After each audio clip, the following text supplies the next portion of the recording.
أعوذ بالله من الشيطان الرجيم. بسم الله الرحمن الرحيم. نحمده ونصلي على رسوله الكريم. أما بعد، فقد قال الله تبارك وتعالى في كلامه القديم والفرقان المجيد: أعوذ بالله من الشيطان الرجيم. بسم الله الرحمن الرحيم. قد أفلح المؤمنون الذين هم في صلاتهم خاشعون والذين هم عن اللغو معرضون. صدق الله العظيم. وقال نبينا عليه الصلاة والسلام: إنما الأعمال بالنيات وإنما لكل امرئ ما نوى.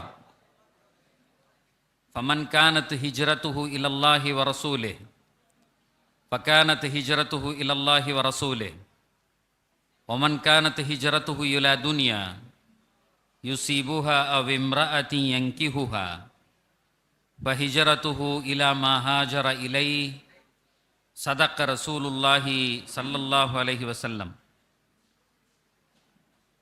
எத்தனையோ பேருடைய வாழ்க்கையை நீங்க ஒளிப்படுத்துறிய அல்லாஹ் இப்படி ஒரு சிந்தனையை போடுவதற்கு யாரெல்லாம் காரணமாக இருந்தார்களோ அவர்களுடைய பெற்றோர்களுடைய கபறுகள் இன்றைக்கு ஒளிப்படுத்தப்பட்டிருக்கும். இதுதான் பெருமானார் சொன்னது, ஒரு மனிதன் இறந்து விட்டால் நீங்கள் விட்டு போகிற சதக்கே ஜாரியா, இல்முன் யுன்தஃபஉ பிஹி வலதுன் சாலிஹுன் யதுஉ லஹு. பெற்றோர்களுக்கு துஆ செய்கிற பிள்ளைகள், தொடர்படியாக வருகிற தர்மம் அந்த பிள்ளைகளின் வழியாக. இன்னைக்கு இதற்கு முயற்சி எடுத்த இந்த நல்லவர்களுடைய பெற்றோர்களின் கபர் ஒளிப்படுத்தப்பட்டிருக்கும். எவ்வளவு பெரிய பாக்கியம்! ஹதீசுகள்ல வருது, திடீர்னு ஒருத்தருடைய கபரு விசாலப்படுத்தப்படும், சொர்க்கத்தினுடைய நலவுகள் அவர்களுக்கு கபரிலே காட்டப்படும். காட்டப்பட்ட உடனே அவர் கேட்பாரு, என்னையா இன்னைக்கு நான் செஞ்சேன், திடீர்னு என்னுடைய கபரையை இப்படி அல்லாஹ் மாத்தினா அப்படின்னு கேட்பாங்க. கேட்ட உடனே அவருக்கு மலக்குகள் பதில் சொல்லுவார்கள், உங்கள் பிள்ளை இப்படி ஒரு நல்ல காரியத்தை செய்திருக்கிறார், அதனால் இன்றைக்கு சொர்க்கத்தினுடைய பகுதியாக உங்கள் கபரு மாற்றப்பட்டிருக்குன்னு சொல்லப்படும். ஹதீசுகளில் வருது, எங்க நபி சொல்றாங்க, அந்த தந்தை தன் மகனை நினைத்து துவா செய்வாராம். என் பிள்ளை என்ன அழகா விட்டு வந்திருக்கேன், யா அல்லாஹ் இன்னும் என் பிள்ளையை நல்லாக்கி வை சொல்லுவாராம். ஏன் அப்படின்னா, இந்த உறவை பற்றி அறிவியல் பேசாது, ஆனால் பெருமானார் பேசினார்கள். இது என்ன உறவு? ஒரு மனிதன் மரணம் அடைந்தவுடன் என்ன நடக்கும்னு இன்னைக்கு சயின்ஸ்ல தேடுறான். சமீபமாக ஒரு கண்டுபிடிக்கப்பட்டது. இறந்து கொஞ்ச நாள்ல, கொஞ்ச நேரத்துல, அதுல தெரியற மாதிரி வச்சுட்டீங்களோ, எல்லாரும் திரையே தான் பார்க்குறா, என்ன பார்க்க மாட்டேங்கிறாங்கள. டிவி பார்த்து பார்த்து பழக்கம். ஒரு அம்மா டிவியும் ஓடிக்கிட்டு இருக்கு, அந்த அம்மா தொழுதுகிட்டு இருக்கு எதிர்த்தாப்புல நின்று. நான் போனவன் சொன்னேன், எங்க டிவி அமர்த்துங்க, தொழுகிறாக டிவியை போட்டு வச்சிருக்காரு. உடனே அந்த வீட்டில் பதில் சொன்னாங்க அதுக்கு, இல்லை எங்கள் அம்மா நேரத்துக்கு தொழுதுரும் அப்படின்னாரு. நான் சொன்னேன், நான் கேட்ட கேள்விக்கு பதில் இல்லையே, டிவி அமர்த்தியா தொழுவியா, அந்த அம்மா தொழுவுது இல்லைன்னு. அவர் சொன்னார், நாடகத்தையும் நேரத்துக்கு பார்த்துரும், நாடகம் ஓடுற நேரத்தில் பாங்கு சொல்லிட்டாக, அதனால எங்கள் அம்மாவை டிவியில் தானே நாடகம் ஓடுது, எங்கள் அம்மா தொழுவுன்னாரு. அந்த மாதிரி நான் சொன்னேன், அப்படிலாம் டிவியும் பார்த்துக்கிட்டு தொழுதுகிட்டு எப்படியா இருப்பிய நீங்கள்? ஒன்று உங்கள் அம்மா தொழுகையை நிப்பாட்டு, இல்லைன்னா டிவியை நிப்பாட்டு, எதையாவது ஒன்று தான் செய்ய முடியும் உலகத்தில் அப்படிங்கிற மாதிரி. எல்லாரும் அங்கே பார்க்க ஆரம்பித்தா எனக்கே பயமாக இருக்குது. சில நேரத்தில் நம்மளை பார்த்தா தானே ஏதாவது கொஞ்சம் ஓடும். அப்போ பெருமானார் ரசூலுல்லாஹி ஸல்லல்லாஹு அலைஹி வஸல்லம் சொல்கிறாங்க, ஒரு இன்னைக்கு சயின்ஸு தேடுது, ஒருத்தன் இறந்த உடனே என்ன நடக்கும். சமீபமாக ஒரு ஆய்வு கண்டுபிடித்தான். அவன் மேலே என்னத்தெல்லாமோ ஒட்டி வச்சு ஒரு மௌத்தா போனவொடனே கண்காணிச்சுக்கிட்டே இருக்காங்க. ஒரு 10 நிமிஷம் கழிச்சு அவங்க ஒட்டி வச்சதுலேருந்து ஏதோ ஒரு சமிக்கை வருது. உடனே சமீபமா நடந்த ஆய்வு, ஒருத்தன் உயிர் போன பின்னாலும் கூட ஏதோ ஒன்று அவன் உடலோடு தொடர்பிலே இருக்கிறது. அந்த அவங்க வச்ச கரண்ட்ல சமிக்க வந்துருச்சு, அதனால ஏதோ ஒன்று தொடர்பு இருக்குன்னு பயங்கரமா இந்த 2000 ஆண்டுல அதை அந்த அந்த அறிவியல் ஆராய்ச்சி நாங்க எங்கேயோ போயிட்டோம் அப்படின்னு பேசிட்டான். ஆனா 1500 ஆண்டுகளுக்கு முன்னால் எங்க ரசூல்லா அங்க மதீனால உட்கார்ந்து சொன்னாங்க, ஒருத்தன் மௌத்தா போனோம்னா அடுத்து என்ன நடக்கும், அடுத்து என்ன நடக்கும், அடுத்து என்ன நடக்கும், ஒண்ணு ஒண்ணா சொல்றாங்க. ஒரு ரூஹு போன பின்னாடி ஒருத்தனுக்கு என்னென்ன மாற்றங்கள்லாம் அடுத்து அடுத்து அடுத்து அடுத்து அடுத்து எவ்வளவு தூரம் அவர் போய் நிற்பார் அவ்வளதையும் சொல்லி கொடுத்துட்டாங்க. அவ்வளவு மாற்றம். ஒருத்தர் ரூஹு போன உடனே என்ன நடக்கும் அப்படிங்கிறத பெருமானார் சொல்றாங்க. ரூஹு முதல்ல எப்படி போகும், வேற யாருமே உலகத்துல இதை டீட்டெயில்டா டிஸ்கஸ் பண்ண முடியாது. ஏன்னா இது சயின்ஸுகளுடைய அந்த அறிவெல்லாம் தாண்டினது. நான் கொஞ்ச நாள் துபாயில வேலை பார்த்துட்டு இருந்தேன். அப்போ லண்டன்ல வச்சு ஒரு மாநாடு நடக்குது, டாக்டர்கள் மாநாடு. அதனுடைய நோக்கமே என்னன்னா, திடீர்னு ஹார்ட் அட்டாக்ல உடனே மௌத்தா போறான் சில பேர். மேசிவ் அட்டாக்னு சொல்லுவான் அதுக்கு பேர். முன்ன பின்னெல்லாம் தெரியாது, இப்படி இருப்பாரு, திடீர்னு நெஞ்சு வலிக்கிற மாதிரி இருக்குன்னா அப்படி படுத்துருவார், அவ்வளவுதான். இன்னா லில்லாஹி வ இன்னா இலைஹி ராஜிஊன். சில பேருக்குலாம் வலிக்கிறது தெரியும், டாக்டர்கிட்ட கூட்டிட்டு போவாங்க, ஃபர்ஸ்ட் எய்ட் பண்ணுவாங்க, ஆப்ரேஷன் இதை காப்பாத்திடுவான். ஆனா இந்த மேசிவ் அட்டாக், திடீர்னு ஒருத்தருக்கு ஒரு அட்டாக், அவ்வளவுதான், உயிர் போயிடுச்சுங்க. இதை பத்தி ஆய்வு செய்யறதுக்காக வேண்டி லண்டன்ல ஒரு கூட்டம் நடக்குது. உலகத்தினுடைய அத்தனை பெரும் டாக்டர்கள் அங்க வந்திருக்காங்க. இது ஏன் இப்படி நடக்குது, முன்னவே தெரிஞ்சுக்கலாமா, ஏதாவது பண்ணலாமா அப்படின்னு ஆய்வுகள் படிக்கிறாங்க, பேசுறாங்க, டிஸ்கஸ் பண்ணிட்டே இருக்காங்க. அதுல வந்திருந்த ஒரு முக்கியமான டாக்டருக்கு அங்க வச்சே மேசிவ் அட்டாக்கு. நான் சொல்றது விளங்குதா? அல்லாஹ் வந்து டெமோ காமிக்கிறான் எப்படின்னு சொல்லிட்டு. இவங்க எதை பத்தி பேசி அதை உலகத்துல பாதுகாக்கலாம்னு நினைச்சிட்டு வந்தாங்களோ, அதுல வந்து பேச வந்த ஒரு டாக்டருக்கு அங்கே ஹார்ட் அட்டாக்கு. எல்லா உலக தரம் வாய்ந்த அறிவாளிகள், அமெரிக்கா, லண்டன், இந்தியா எல்லாரும் நிக்கிறான். ஆனா யாராலையும் அவரை எதுவும் செய்ய முடியல. ஏன்னா வந்தது பேசுறதுக்கு, அவங்கள்ட்ட எந்த உபகரணமும் இல்லை, ஒன்றும் இல்லை.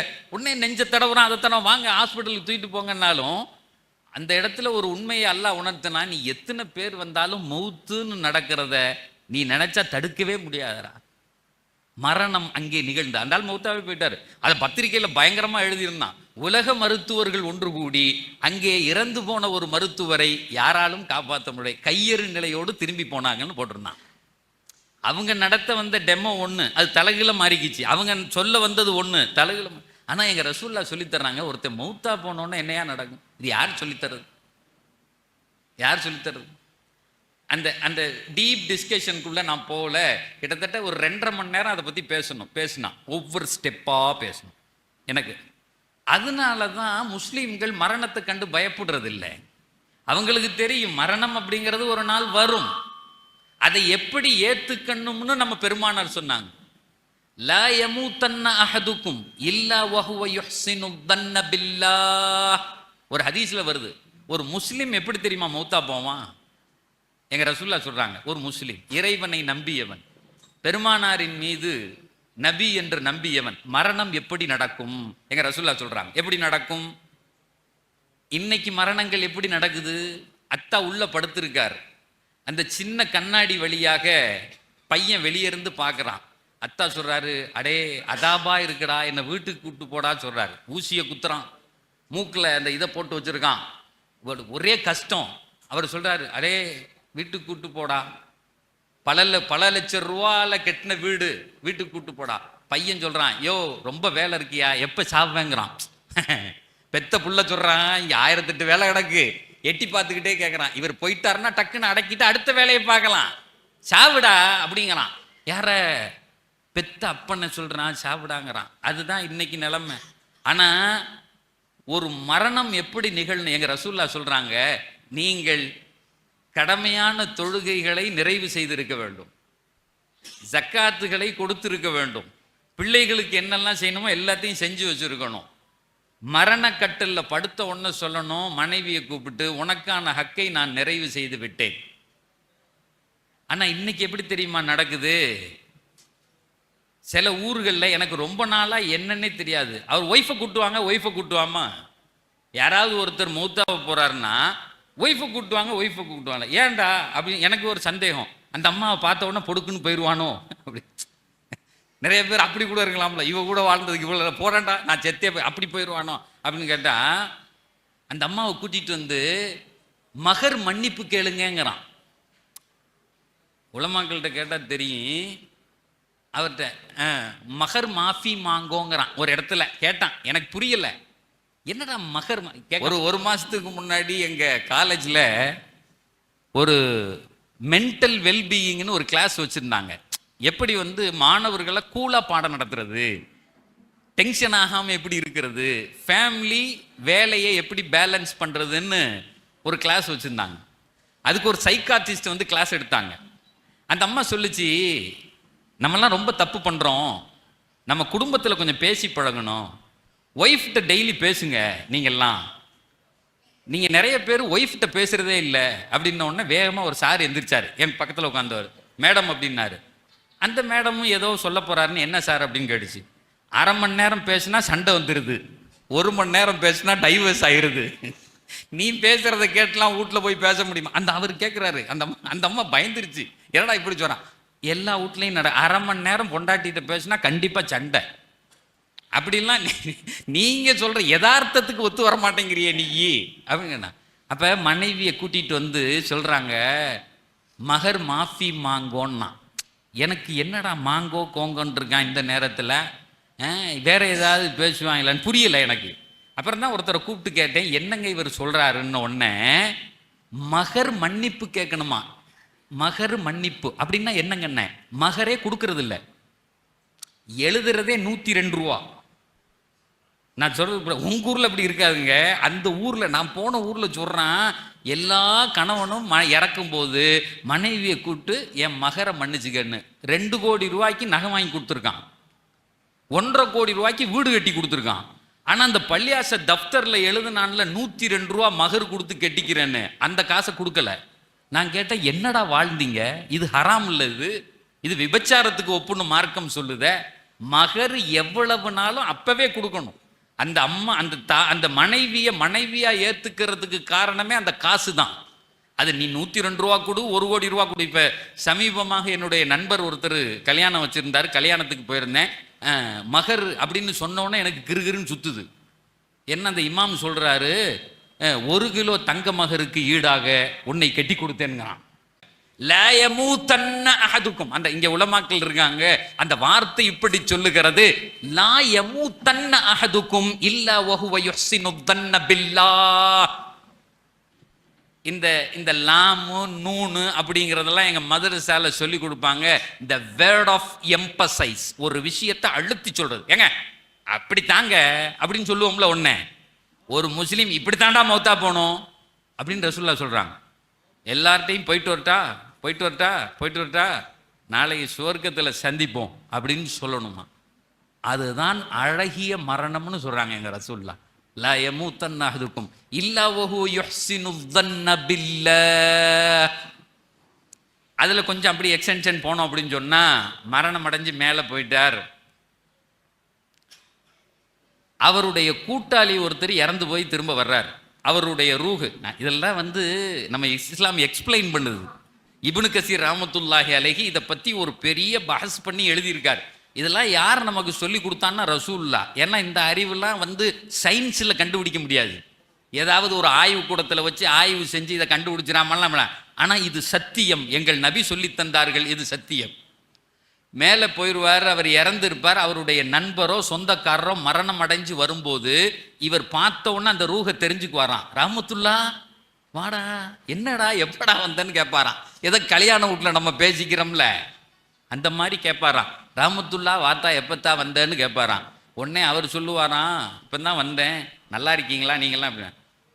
மறக்காமல் அந்த மனிதன் கேட்பானா, என் குடும்பத்தில் உள்ளவங்கெல்லாம் எப்படி இருக்காங்க, என் பையன் எப்படி இருக்கான். அந்த எமோஷனல் டச் இருக்குல்ல, அங்கே போனாலும் இங்கே இருக்கும்.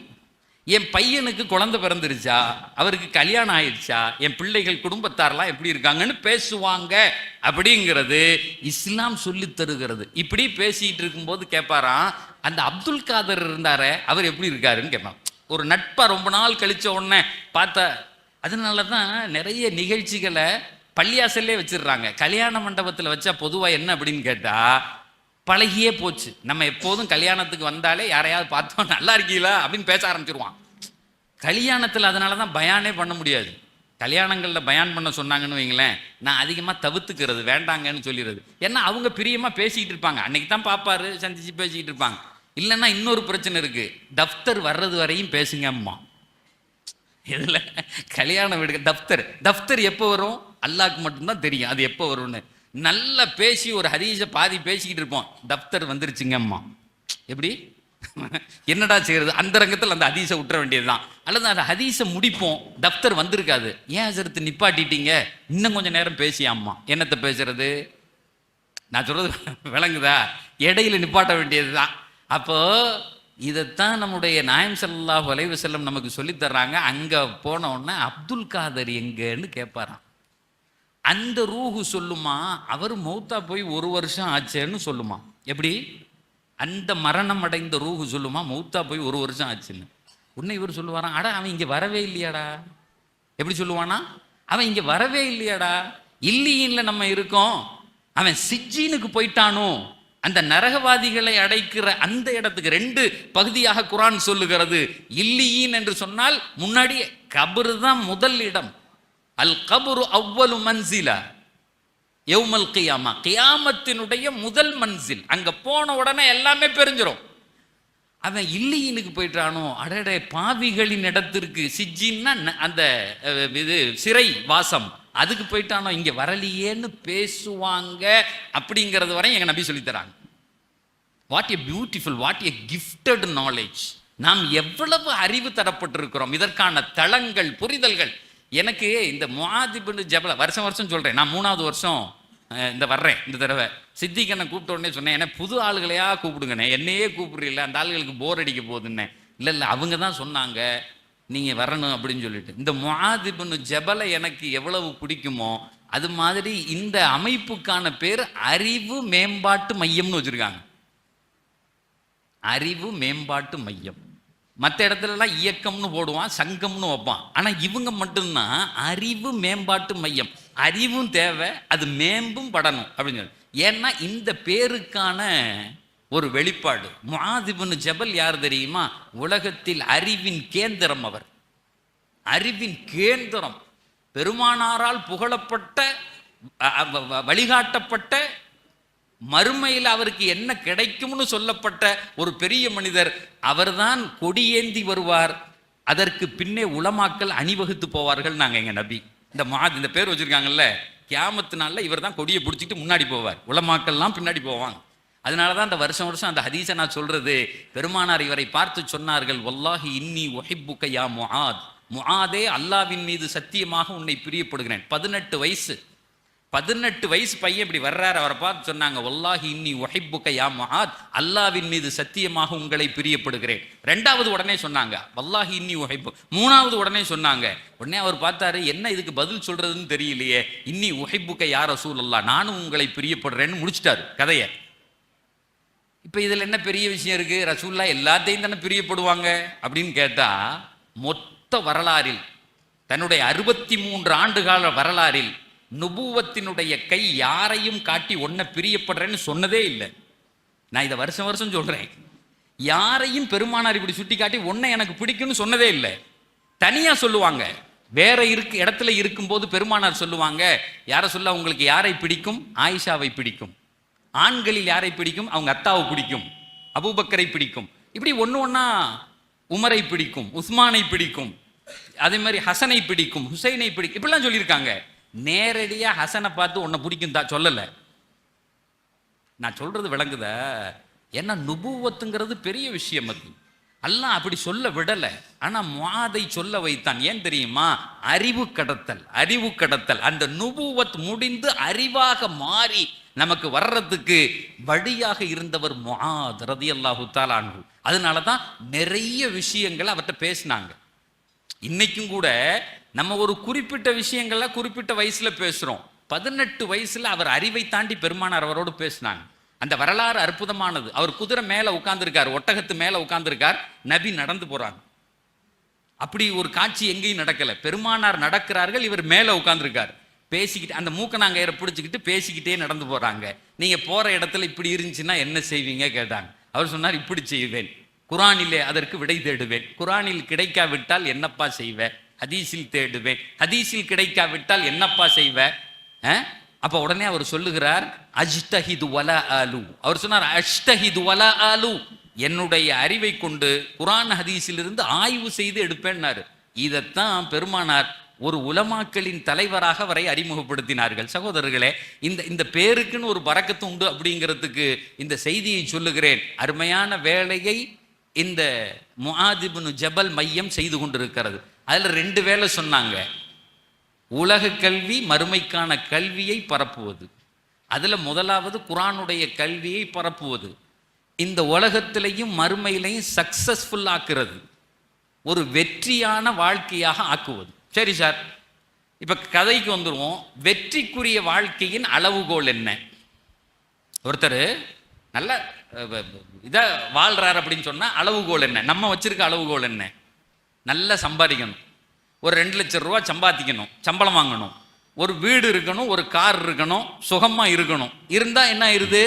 அப்போ நாயம் ஸல்லல்லாஹு அலைஹி வஸல்லம் அவர்கள் நமக்கு சொல்லி தருகிற இப்ப உலகத்துல வெற்றிக்கான சூத்திரம் என்ன? பெரிய வீடு, நல்ல காரு, வசதியா இருக்கான் அப்படின்னு சொன்னா எப்பாடா நல்லா இருக்கான்டா அப்படின்னு சொல்லிடுறோம். ஒருத்தனுக்கு திடீர்னு நோய் வந்துருச்சு. நல்லா இருக்கான் சார், நல்லா இருந்தாரு, திடீர்னு கூப்பிட்டு என்னப்பா ஏன் ஒரு மாதிரி இருக்க? இல்லைங்க கிட்னி போயிடுச்சு.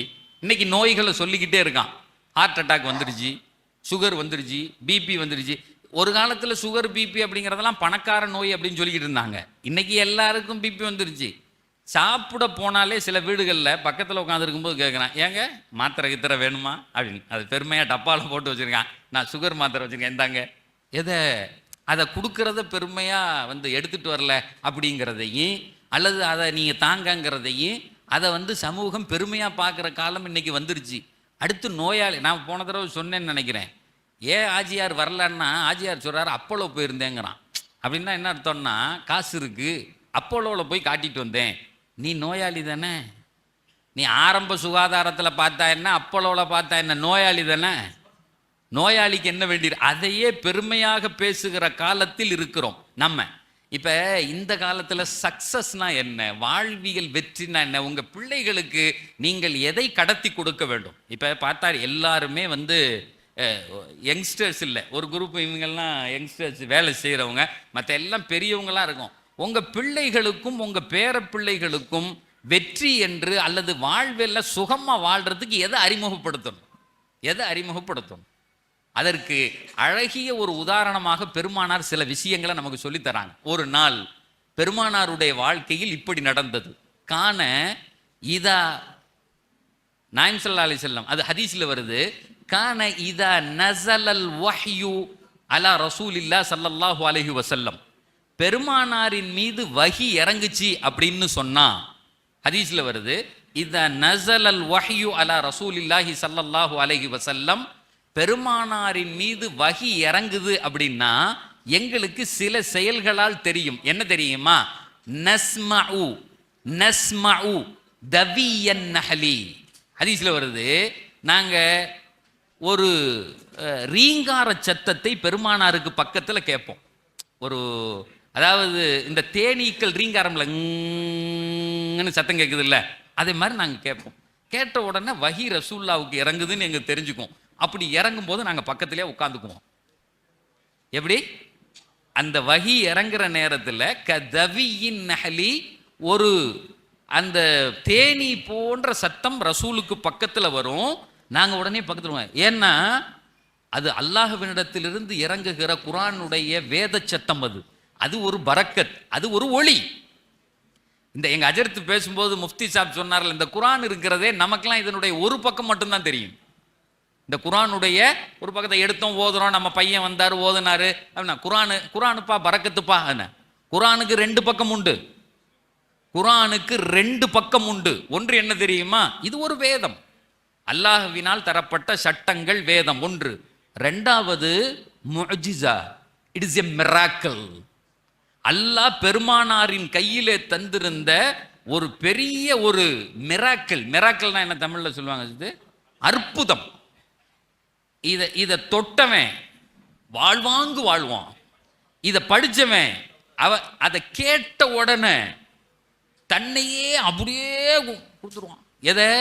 இந்த குர்ஆனை. It is a miracle.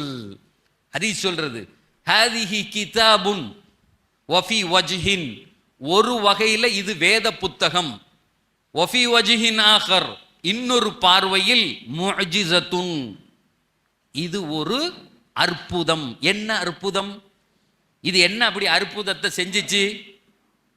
பெருமானார் ரசூலுல்லாஹி ஸல்லல்லாஹு அலைஹி வஸல்லம் மக்காவில் இருக்கும்போது இந்த குர்ஆனை தான் முதல்ல சொல்லுவாங்க. யார் வந்தாலும் வேதத்தை சொல்லுவாங்க. அப்படி சொல்லிக்கிட்டே இருக்கும்போது யாரெல்லாம் கேட்டார்களோ அத்தனை பேரும் கவுந்துருவான். இந்த குர்ஆனை ஓத ஆரம்பிச்சோன்னா வந்து கேட்குறவன் என்ன செய்வான்னா, இப்படி பார்ப்பான், என்ன இவர் சொல்றாரு அப்படின்னு சொல்றான்.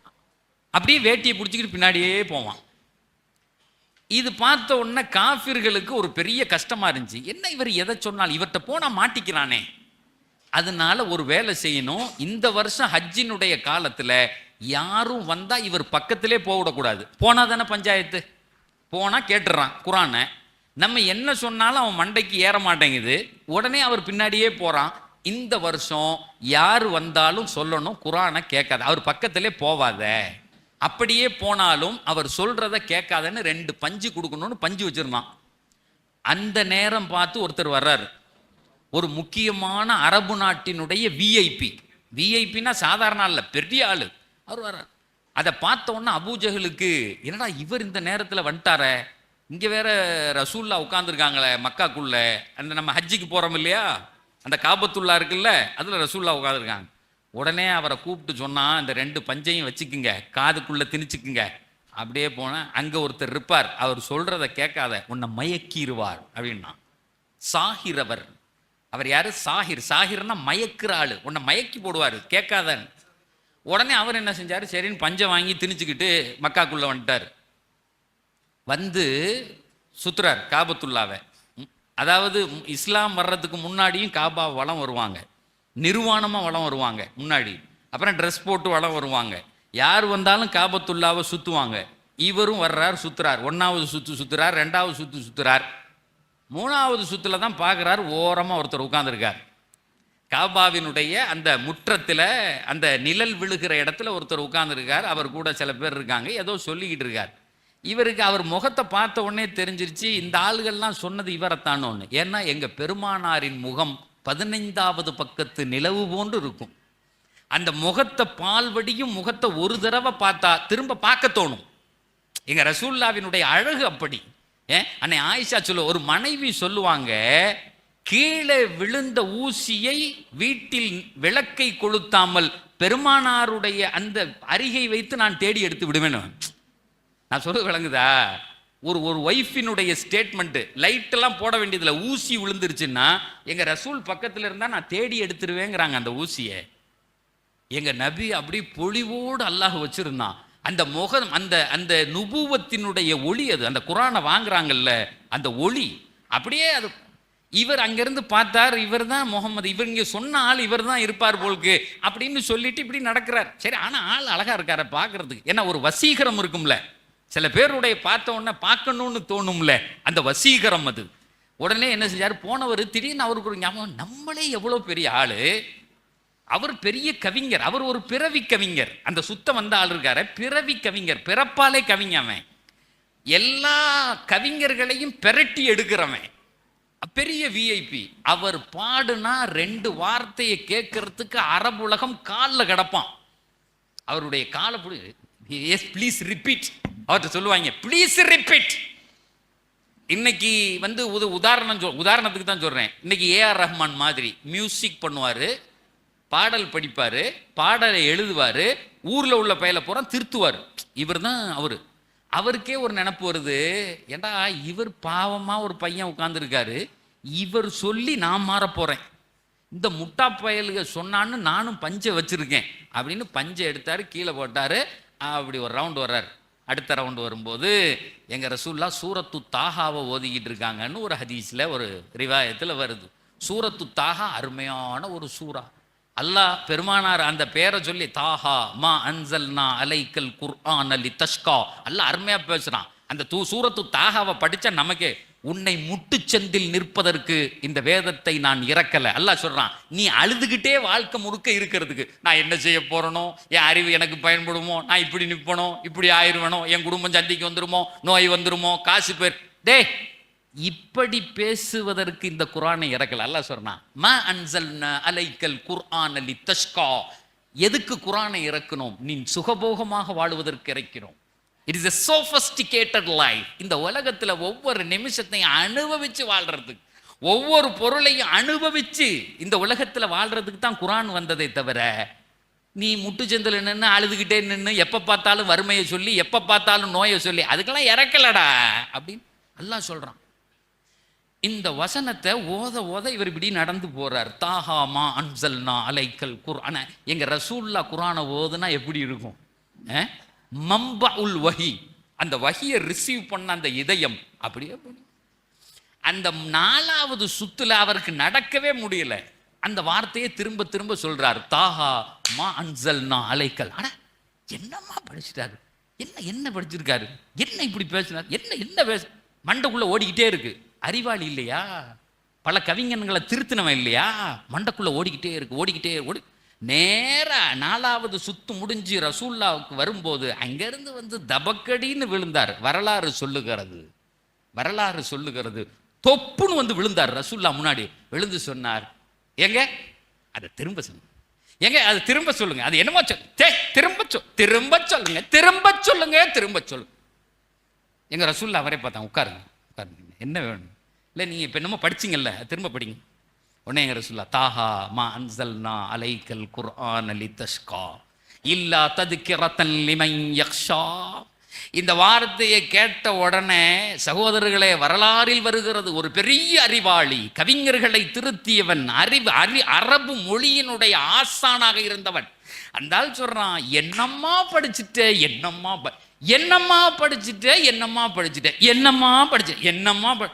காலை பிடிச்சி முத்தம் போட்டார். அப்படி வருது வரலாறுல. ரசூல்லா காலை பிடிச்சிக்கிட்டார், முத்தம், கையை பிடிச்சிக்கிட்டார், முத்தம் போடுறார், நெத்திய முத்தம் போடுறார், நில குலைஞ்சிட்டார். சார், நீங்கள் படிக்கிற இந்த வேதம் இருக்கிறதே ஏதோ வீட்டுல மடிச்சு மேல வச்சிருக்க, இதயங்களை புடம் போட்டது, ஆட்டி வச்சிச்சு. அரபுலகத்தினுடைய அரசர்கள் ஒத்த வார்த்தைக்கு சுருண்டு கிடந்தான், மொத்தமா சுருண்டான். யோசிச்சு பாருங்க, ஒரு வரிதான் ஆயத்து படிச்சது, அப்படியே நில குலைஞ்சு. கையை பிடிக்கிறார், அதாவது நிலம் மாறிட்டாரு, கையை பிடிக்கிறார், காலை பிடிக்கிறாரு, முத்தம் போறார். ரசூல்லா கேட்டாங்க, இங்க வாப்பா நீ யார் பாண்டாங்க. அப்பன்னா அவர் சொல்றாரு, என் பெயர் துஃபைலு தௌசி அப்படிங்கிறாரு, என் பெயர் துஃபைலு தௌசி. உடனே ரசூல்லா கேட்டாங்க, தௌஸ் குலத்தினுடைய தலைவர் துஃபைலா, தௌசு கூட்டத்தின் தலைவர் துஃபைலா, நீங்க பெரிய ஆளாச்சே, நீங்க கவிஞராச்சே, விஐபி ஆச்சே, என்னத்தா அப்படின்னாங்க. அதெல்லாம் விடுங்க. அவர் சொல்றாரு, அதெல்லாம் என்னம்மா படிச்சுட்டேன் சார். மண்டைகளினுடைய எல்லா கணத்தையும் இறக்கி வச்சது குர்ஆன். என்னம்மா திரும்ப அதை ஒரு தடவை சொல்லுங்களேன், கெஞ்சினா. அந்த கவிஞர்களுடைய வாயிலிருந்து ஒரு கவிதை வருமா, ரிப்பீட்னு கத்திக்கிட்டு இருந்தான்ல, அந்த கவிஞன் இந்த குர்ஆனுக்கு முன்னே சுருண்டு கிடந்தான், அப்படியே படுத்து கிடந்தான். உடனே அவர் கேட்டாரு, நான் என்ன செய்யணும் அப்படின்னாரு. பெருமானார் சொன்னாங்க, ஒன்றும் செய்ய வேண்டாம், இஸ்லாத்துக்கு வந்துடணும், அல்லாவை ஏற்றுக்குங்க, என்ன நபியா ஏற்றுங்க, அவ்வளோதான். அது என்னங்க பெருசு, உடனே ஏற்றுங்க, உடனே. இதில் என்ன பெரிய விஷயம்? அஷ்ஹது அன்னக ரசூல், அஷ்ஹது அன்னல்லாஹ, அல்லாஹுவை நான் ரப்பாகவும் உங்களை நபியா, உடனே ஏற்றுக்கிட்டேன், அவ்வளோதான் முடிஞ்சு. வேற என்ன செய்யணும் அப்படின்னு கேட்டார். அதுக்கப்புறம் ரசூல்லாவுக்கும் அவருக்கும் நடந்த அந்த டீலிங்ஸ் நீளமானது. அந்த வரலாறை சொன்னாலே அவ்வளோ அழகா இருக்கும். எங்கேருந்து வந்துச்சு? ஒத்த வரி.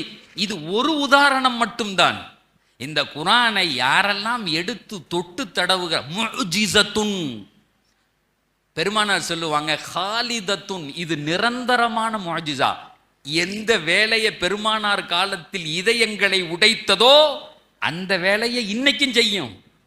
எங்க அந்த பிள்ளை அழகா ஓதுனாரு, அம்மா சூரத்துன் நபா, என்ன அழகா இருந்துச்சு. அதை கேட்க கேட்க இன்னும் கொஞ்சம் அவர் ஓதுனா அழகா இருக்குமே, அந்த பிள்ளை அல்லாஹ் அவருக்கு அவருடைய அறிவில் பறக்க செய்யட்டும். நம்ம பிள்ளைகள் ஓதுற நேரத்தில் இந்த குர்ஆனுக்கு எவ்வளோ அழகா இருக்கு, கேட்டுக்கிட்டே இருக்கும் போல கேட்டுக்கிட்டே இருக்கணும் போல இருக்கு, கேட்டுக்கிட்டே இருக்கணும் போல இருக்கு. அந்த துஃபைலு தௌசி ஊர்ல போய் இஸ்லாத்தை சொல்றார். அந்த மக்கள் ஏற்கல, திரும்ப வர்றார். இந்த மக்கள் அழியறதுக்கு துவா செய்யுங்கன்னு சொல்றார். யார் ரசூல்லா ஒரு பேய கேட்க மாட்டேங்கிறான். இந்த கூட்டம் அழியணும், இந்த தௌஸ் அழிஞ்சு போகணும், நாசமா போகணும், துவா செய்யுங்க. உடனே ரசூல்லா கையை தூக்குனாங்க. இவருக்கு ஒரே சந்தோஷம், நம்ம ஊருக்கு போகும்போது பூரா காலியாக கிடக்கும், எல்லா பேரும் உள்ள இழுத்து செத்து போயிடுவான் அப்படின்னு சொல்லிட்டு பின்னாடியே கையை தூக்கினாரு. எங்க ரசூல்லா கையை தூக்கி அல்லாஹ் மஹதி தௌசா, அல்லாஹ் மஹதி தௌசா, அல்லாஹ் மஹதி தௌசா. ரசூல்லா சொல்றாங்க, இவர் கூட்டத்துக்கு அல்லாஹ் நேர் வழி காட்டு. வரலாறுல வருது, கடைசியாக பெருமானாரை சந்திக்கிறதுக்கு வர்றார். அவருடைய காலத்தில் கடைசியா ஒரு குட்டி பையன் உள்ள நிற்கிறான். கையில் பிடிச்சிருக்காரு அந்த பையனை. ஒரு குட்டி பையன், ஒரு சின்ன பிளம்மு, அது உள்ள நிற்கிது. நின்று வந்து இப்படி எட்டி எட்டி ரசூல்லாவை பார்க்குது. நம்ம வீட்டில் விருந்தாளி வந்தால் சின்ன பிள்ளைகள் வந்து பார்க்கும்ல, அதே மாதிரி அவர் வந்து நின்று இப்படி எட்டி எட்டி பார்க்குறாரு. யார் யார் ரசூல்லா. அந்த வேலையெல்லாம் முடிச்சுட்டு போகும்போது அவர் சொன்னார், யார் ரசூல்லா, இந்த பையன் இவங்க அம்மாவுக்கு வயசாயிடுச்சு, இந்த பையனை நீங்கள் வச்சுக்குங்க, உங்களுக்கு தண்ணி மெத்திட்டு வந்து தருவான், தலைவாணி கிளவாணி போடுவான், துணி துவைச்சு கொடுப்பான், இவனை கூட வச்சுக்கிட்டிங்கன்னா வேலை மாட கொண்டு வச்சுக்கலாம், இந்தாங்க இவனை வச்சுக்குங்க அப்படின்னு சொன்னாங்க. எங்கள் ரசூல்லாவுக்கு ஒரு பழக்கம் உண்டு, எந்த தீர்ப்பை சொல்லுவதாக இருந்தாலும் எதை ஏற்பதாக இருந்தாலும் கன்சன் ஒத்துக்காம ரசூல்லா ஏற்றுக்க மாட்டாங்க. ஒரு தீர்ப்பு ஒரு ஆள் போய் சொன்ன உடனே இதுதான் கரெக்டுன்னு சொல்லவே மாட்டாங்க. ரெண்டு பேரையும் கூப்பிடுவாங்க. எதிராளி யார் அவரையும் கூட்டிட்டு வா, அதையும் கேட்பாங்க. கேட்டுட்டு தான் முடிவு எடுப்பாங்க. நீ வச்சுக்கன்ன உடனே ரசூல்லா கேட்டாங்க, அவர்கிட்ட கேட்கணும்னு அந்த பிள்ளைய கூப்பிட்டு என் கூட இருந்துக்கிறியா வாப்பா அப்படின்னு கேட்டா, அந்த பையன் இப்படி ஆட்டினான் தலைய அப்படின்னு. உடனே ரசூல்லா கூப்பிட்டு அவர் தலையில் முத்தம் கொடுத்து, இந்த பிள்ளையை கொண்டு போய் அந்த சுஃபாவில் இருக்க வைங்க, இவருக்கு சாப்பாடு கொடுங்க அப்படின்னு சொன்னார். சகோதரர்களே, அன்னைக்கு அந்த துஃபைல் கொண்டு வந்து அறிமுகப்படுத்திய 1,00,000 சொச்சத்து சஹாபிகள் இருக்கிறார்கள். ஆனால் நமக்கு ஒரு 5-6 பேர் தான் தெரியும். அபூபக்கரை தெரியும், உமரை தெரியும், உஸ்மானை தெரியும், அலியை தெரியும், முஆதை தெரியும், இப்படி ஒரு 10-15 பேர் தெரியும். ஆனால் அந்த சிறு பையனுடைய பெயர்கள் உச்சரிக்கப்படாத மஜ்லிஸுகள், மஸ்ஜிதுகள் ஒன்று இருக்க முடியாது. தான் வாழ்க்கையில என்னைக்காவது ஒரு நாள் கூட ஒரு முஸ்லீம் அந்த பேரை சொல்லியிருப்பார், விரும்பியோ விரும்பாமலோ, அல்லது கேட்டிருப்பார், அவருக்கு தெரிஞ்சோ தெரியாமலோ. எல்லா ஊர்களிலும் இங்க இருக்கக்கூடிய நம்முடைய எருமப்பட்டி மாதிரி அதாவது மக்காவை விட்டு இருக்கக்கூடிய எத்தனையோ கிலோமீட்டருக்கு அங்கிட்டு நம்ம பள்ளியாசல்ல அவர் பேரை சொல்லியிருப்பாங்க. 1,25,000 பேர் அந்த சஹாபாக்கள் தெரியுதே இல்லையா, ஆனா அந்த பேர் தெரியும். அந்த பேர் என்ன பேர் தெரியுமா? அவர் யார் தெரியுமா? அவர் தான் அபூ ஹுரைரா. எத்தனை ஹதீஸ் புக்க திறந்தாலே அபூ ஹுரைரா அறிவிக்கிறார், அபூ ஹுரைரா அறிவிக்கிறார், அபூ ஹுரைரா அறிவிக்கிறார். அபூ ஹுரைரா யார் தெரியுமா? குர்ஆன் கொடுத்த பிள்ளை. அது ஒரு வார்த்தை அந்த அவர் அன்னைக்கு கேட்காம போயிருந்திருப்பாரு. ஒத்த வார்த்தை எங்கெல்லாம் போகிறது. அபூ ஹுரைராவை உலகத்திற்கு தந்தது பெருமானார் ஓதிய ஒரு வசனத்து காதுல கேட்டுச்சு. இன்னைக்கு வரையும் இன்றைய சமூகத்தில் சட்டங்கள் எதெல்லாம் எடுக்கப்படுகிறதோ அத்தனை சட்டங்களுடைய அசல் ஹதீசுகள் அது அறிவிப்பாளராக அபூ ஹுரைரா இருப்பார். What a beautiful. நமக்கு கிடைச்சிருக்கக்கூடிய அந்த பெரும் பேர் என்ன? அல்ஹம்துலில்லாஹ். அப்ப இந்த குர்ஆனுடைய வஹி ஒரு நாள் இறங்கிக்கிட்டு இருக்கு. அதை ஹதீஸ்ல நமக்கு சொல்றாங்க. கான இதா நஸலல் வஹ்யு அலா ரசூலில்லாஹி ஸல்லல்லாஹு அலைஹி வஸல்லம் நஸ்மஉ இந்தஹு கதவியின் நஹ்லி. பெருமானாருக்கு பக்கத்துல போனா ஒரு மாதிரி ரீங்கார சத்தம் கேட்கும். அப்ப கேட்டவங்களே, குர்ஆனை கேட்டவனே இப்படி அதாவது பெருமானாரை ஏற்கிறதுக்கு முன்னாடி கேட்டவங்களே இப்படி ஹைரான்ல இருந்தா, பெருமானாரை நம்பி குர்ஆனை ஏற்றுக்கொள்ளுகிற அந்த கூட்டம் எப்படி இருக்கும்? மக்கஸ்னா சாஅத்தன் ஹதீஸ்ல வருது. அவங்க பக்கத்துல நாங்க உட்காந்துக்குவோம். ரசூல்லா அப்படி சொன்னா என்ன, அந்த வஹி வருதுன்னா அந்த பரக்கத்தை அடையிறதுக்காக வேண்டி பக்கத்துல போய் சும்மா உட்காந்துக்குவோம் நாங்க. ஏன்னா அது ஒரு பேரொடி, அது ஒரு பேரொடி. அந்த குர்ஆனுடைய ஒளி நமக்கும் கிடைக்கட்டும் அப்படின்னு அப்படி பக்கத்துல மக்கஸ்னா சாஅத்தன், ஒரு தினம் அப்படி நாங்கள் அமர்ந்திருந்தோம். பெருமானாருக்கு வஹி இறங்கி முடிஞ்சுது. வஸ்தக்பலல் கிப்லத வ ரஃபஅ யதைஹி. அன்னைக்கு பெருமானார் என்ன செஞ்சாங்கன்னா, அந்த வஹி வந்து முடிச்ச உடனே கிபிலாவின் பக்கம் திரும்பி தன்னுடைய கையை தூக்கினார்கள். அன்னைக்கு யதார்த்தமா நடக்குது. இப்படி கையை தூக்குறாங்க. தூக்கிட்டு ஒரு துவாவை பெருமானார் ஓதுகிறார்கள். ஒரு துவாவை பெருமானார் ரசூலுல்லாஹி ஸல்லல்லாஹு அலைஹி வஸல்லம் ஓதுகிறார்கள். அல்லாஹும்ம அக்ரிம்னா வலா துஹின்னா, அந்த அந்த துவால வருஜே அல்லாஹும்ம அத்தினா வலா தஹரிம்னா, அல்லாஹும்ம ஆதிர்னா வலா துஅதிர் அலைனா, அல்லாஹும்ம அர்தினா வர்த அன்னா அப்படின்னு ஒரு துவா ஓதுறாங்க. யா அல்லாஹ் எங்களுக்கு என்ன செய்யுங்க, அல்லாஹும்ம அக்ரிம்னா வலா துஹினா, யா அல்லாஹ் எங்களை கண்ணியப்படுத்துவாயாக, எங்களை என்ன செய்வாயாக, கண்ணியப்படுத்துவாய், எங்களை கேவலப்படுத்தி விடாதே. அதே மாதிரி அல்லாஹும்ம அக்ரிம் அல்லாஹும்ம அத்தினா, எங்களுக்கு தருவாயாக, வலா தஹரிம்னா எங்களுக்கு தடுத்து விடாதே, ஆசிர்னா வலா துசிர் அலைனா, யா அல்லாஹ் எங்களுடைய வாழ்க்கையில் எல்லா வகையிலும் நாங்கள் முன்னேறக்கூடியவர்களாக ஆக்கி வைப்பாயாக. எப்படி என்ன அழகான வார்த்தை பாருங்க. தினம்தோறும் நம்முடைய வாழ்க்கையில் ஏதாவது ஒரு வகையில் இன்னும் சிறப்பானதாக ஆக வேண்டும் அப்படின்னு நினைக்கிறவங்களுக்கு அந்த துவா, அப்படின்னு நினைக்கிறவங்களுக்கு அந்த துவா. டெவலப்மெண்ட் யாரு வேணும்னு விரும்புறானா அவனுக்கு அந்த துவா. ஆசிர்னா வலா துசிர் அலைனா, அல்லாஹ் மர்தினா வர்த அன்னா, யா அல்லாஹ் எங்களுக்கு ஒரு மகிழ்ச்சி மிக்க வாழ்க்கையை தருவாயாக, எங்களை நீ பொருந்தி கொள்வாயாகன்னு ஓதுனாங்க. ஓதிட்டு கிபிலாவை விட்டு எங்கள் பக்கம் திரும்பி சொன்னாங்க, லக்கது உன்சில அலைனா அஷ்ரு ஆயாத்தின், லக்கது உன்சில அலைனா அஷ்ரு ஆயாத்தின், இன்னைக்கு அல்லாஹ் ஒரு 10 வேத வசனங்களை இறக்கியிருக்கான். மன் அகாமஹுன்ன தகலல் ஜன்ன, எவன் அந்த 10ஐயும் எடுத்து கொள்ளுகிறானோ அவனுடைய இம்மை மறுமையினுடைய வாழ்க்கை வெற்றிக்குரியதாக இருக்கும். நாங்க எப்படி சொன்னாங்க, அந்த 10 வசனத்தை இப்ப இறக்கியிருக்கான்ல, சுட சுட வந்திருக்கு. அந்த 10 வசனத்தை யார் உள்வாங்கி கொள்ளுகிறார்களோ அவர்களுக்கு என்ன, இம்மை மறுமையினுடைய வாழ்க்கை வெற்றிதான். ஃபகத் தகலல் ஜன்னா, அவர் சொர்க்கத்திற்குள்ளே நுழைந்து விட்டார் அப்படின்னாங்க. இப்ப அந்த 10 வசனத்தை இந்த வருஷம் சொல்லலாமா இல்லை அடுத்த வருஷம் சொல்லலாமா? இல்லை, நீங்கள் சொன்னால் அடுத்து வேற ஏதாவது ஒன்று பேசுவேன். இப்போ ஒரு மேலே ஒரு கதை சொன்னேன்ல, அதே மாதிரி இன்னொரு சம்பவம் சொல்லிட்டு நம்ம தொலை போயிடலாம். வயிறு பசிக்குது, சாப்பிடணும். நான் காலையில் திருச்சியில் சாப்பிட்டது, திரும்ப வண்டியை ஓட்டிகிட்டு வந்து என்ன சொல்லலாம், என்ன சார் ஒரு மருந்தே கூட நம்மளா போய் எனக்கு வேணும் நோய்க்கு மருந்துன்னா தான் அது வேலை செய்யும். எனக்கு உடம்பு சரியில்லை, டாக்டர்கிட்ட போய் நானே உட்காந்து எனக்கு மருந்து கொடுங்கன்னு கேட்டால் தான் வேலை செய்யும். இன்னொருத்தர் சொல்லி இந்த டாக்டர் வேலையே செய்யாது, மருந்து என்னையா டாக்டர் அவன் அப்படின்ட்டு போயிடுவோம்.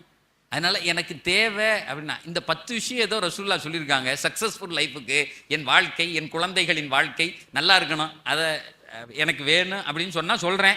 இல்லைன்னா வேற இப்போ இந்த மாதுபின் ஜபலை பற்றி ஆரம்பிச்சிருவோம். திரும்ப சித்திக்கு என்ன சொல்கிறேன், அடுத்த வருஷம் கூப்பிடுவோம் சேர்த்து உங்களை, வெயிட்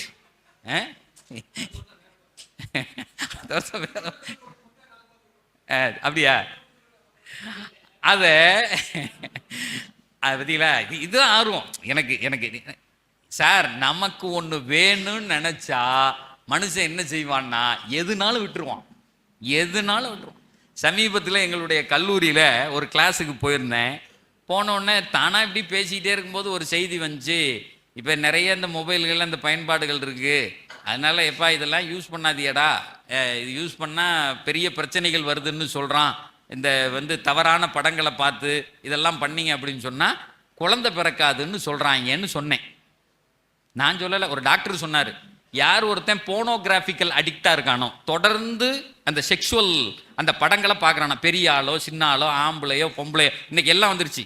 இன்னைக்கு ஆண் பெண்ணெல்லாம் வித்தியாசம் இல்லை, பெரியவன் சின்னவன்லாம் 50 வயசுக்காரனா அதுக்கு அடிக்டாக இருக்கான், சின்ன 17 வயசுக்காரனா அடிக்டாக இருக்கான்.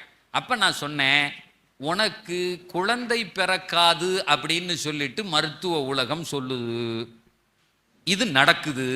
ஏன் அப்படின்னு கேட்டால், திருச்சியினுடைய தெருக்களில் வந்து பார்த்தா ஏதோ இது பலசரக்கு கடை மாதிரி குழந்தை உருவாக்கும் மையங்கள் தெருக்கு தெரு 100 வச்சுருக்கான். ஒரு காலத்திலலாம் இருக்கவே இது இருக்காது இல்லை, இன்னைக்கு ஏன்டா 100 வச்சுருக்கான்னு கேட்டால், இதை அந்த கிளாஸில் சொல்லிட்டு இறங்கி கீழே படியில் இறங்கி வரேன். அங்கேருந்து ஒருத்தன் வேகமாக ஓடியான்னா, ஒரு 5 நிமிஷம் உங்கள்கிட்ட பேசணுன்னா சொல்லுப்பா அப்படின்னேன். அவன் பேசின பேச்சு பெரிய பேச்சு. அவன் என்கிட்ட பேசவே இல்லை, கண்லேருந்து தண்ணியாக ஊற்றுது. என் அப்பாட்ட, என்னுடைய அப்பாட்ட, அம்மாட்ட, என்னுடைய நண்பர்கள்ட்ட கூட இதை பேச முடியாது. ஆனால் நீங்கள் கிளாஸில் சொன்னீங்கல்ல, இன்னைக்கு நான் அதை கேட்கணும். நீங்கள் சொன்ன அதே மாதிரி ஒரு விஷயத்தில் நான் மாட்டியிருக்கேன். எனக்கு புள்ள பிறக்காதுன்னு சொல்றீங்க, அப்பன்னா எனக்கு அது வேண்டாம். நான் சொல்றது விளங்குதா?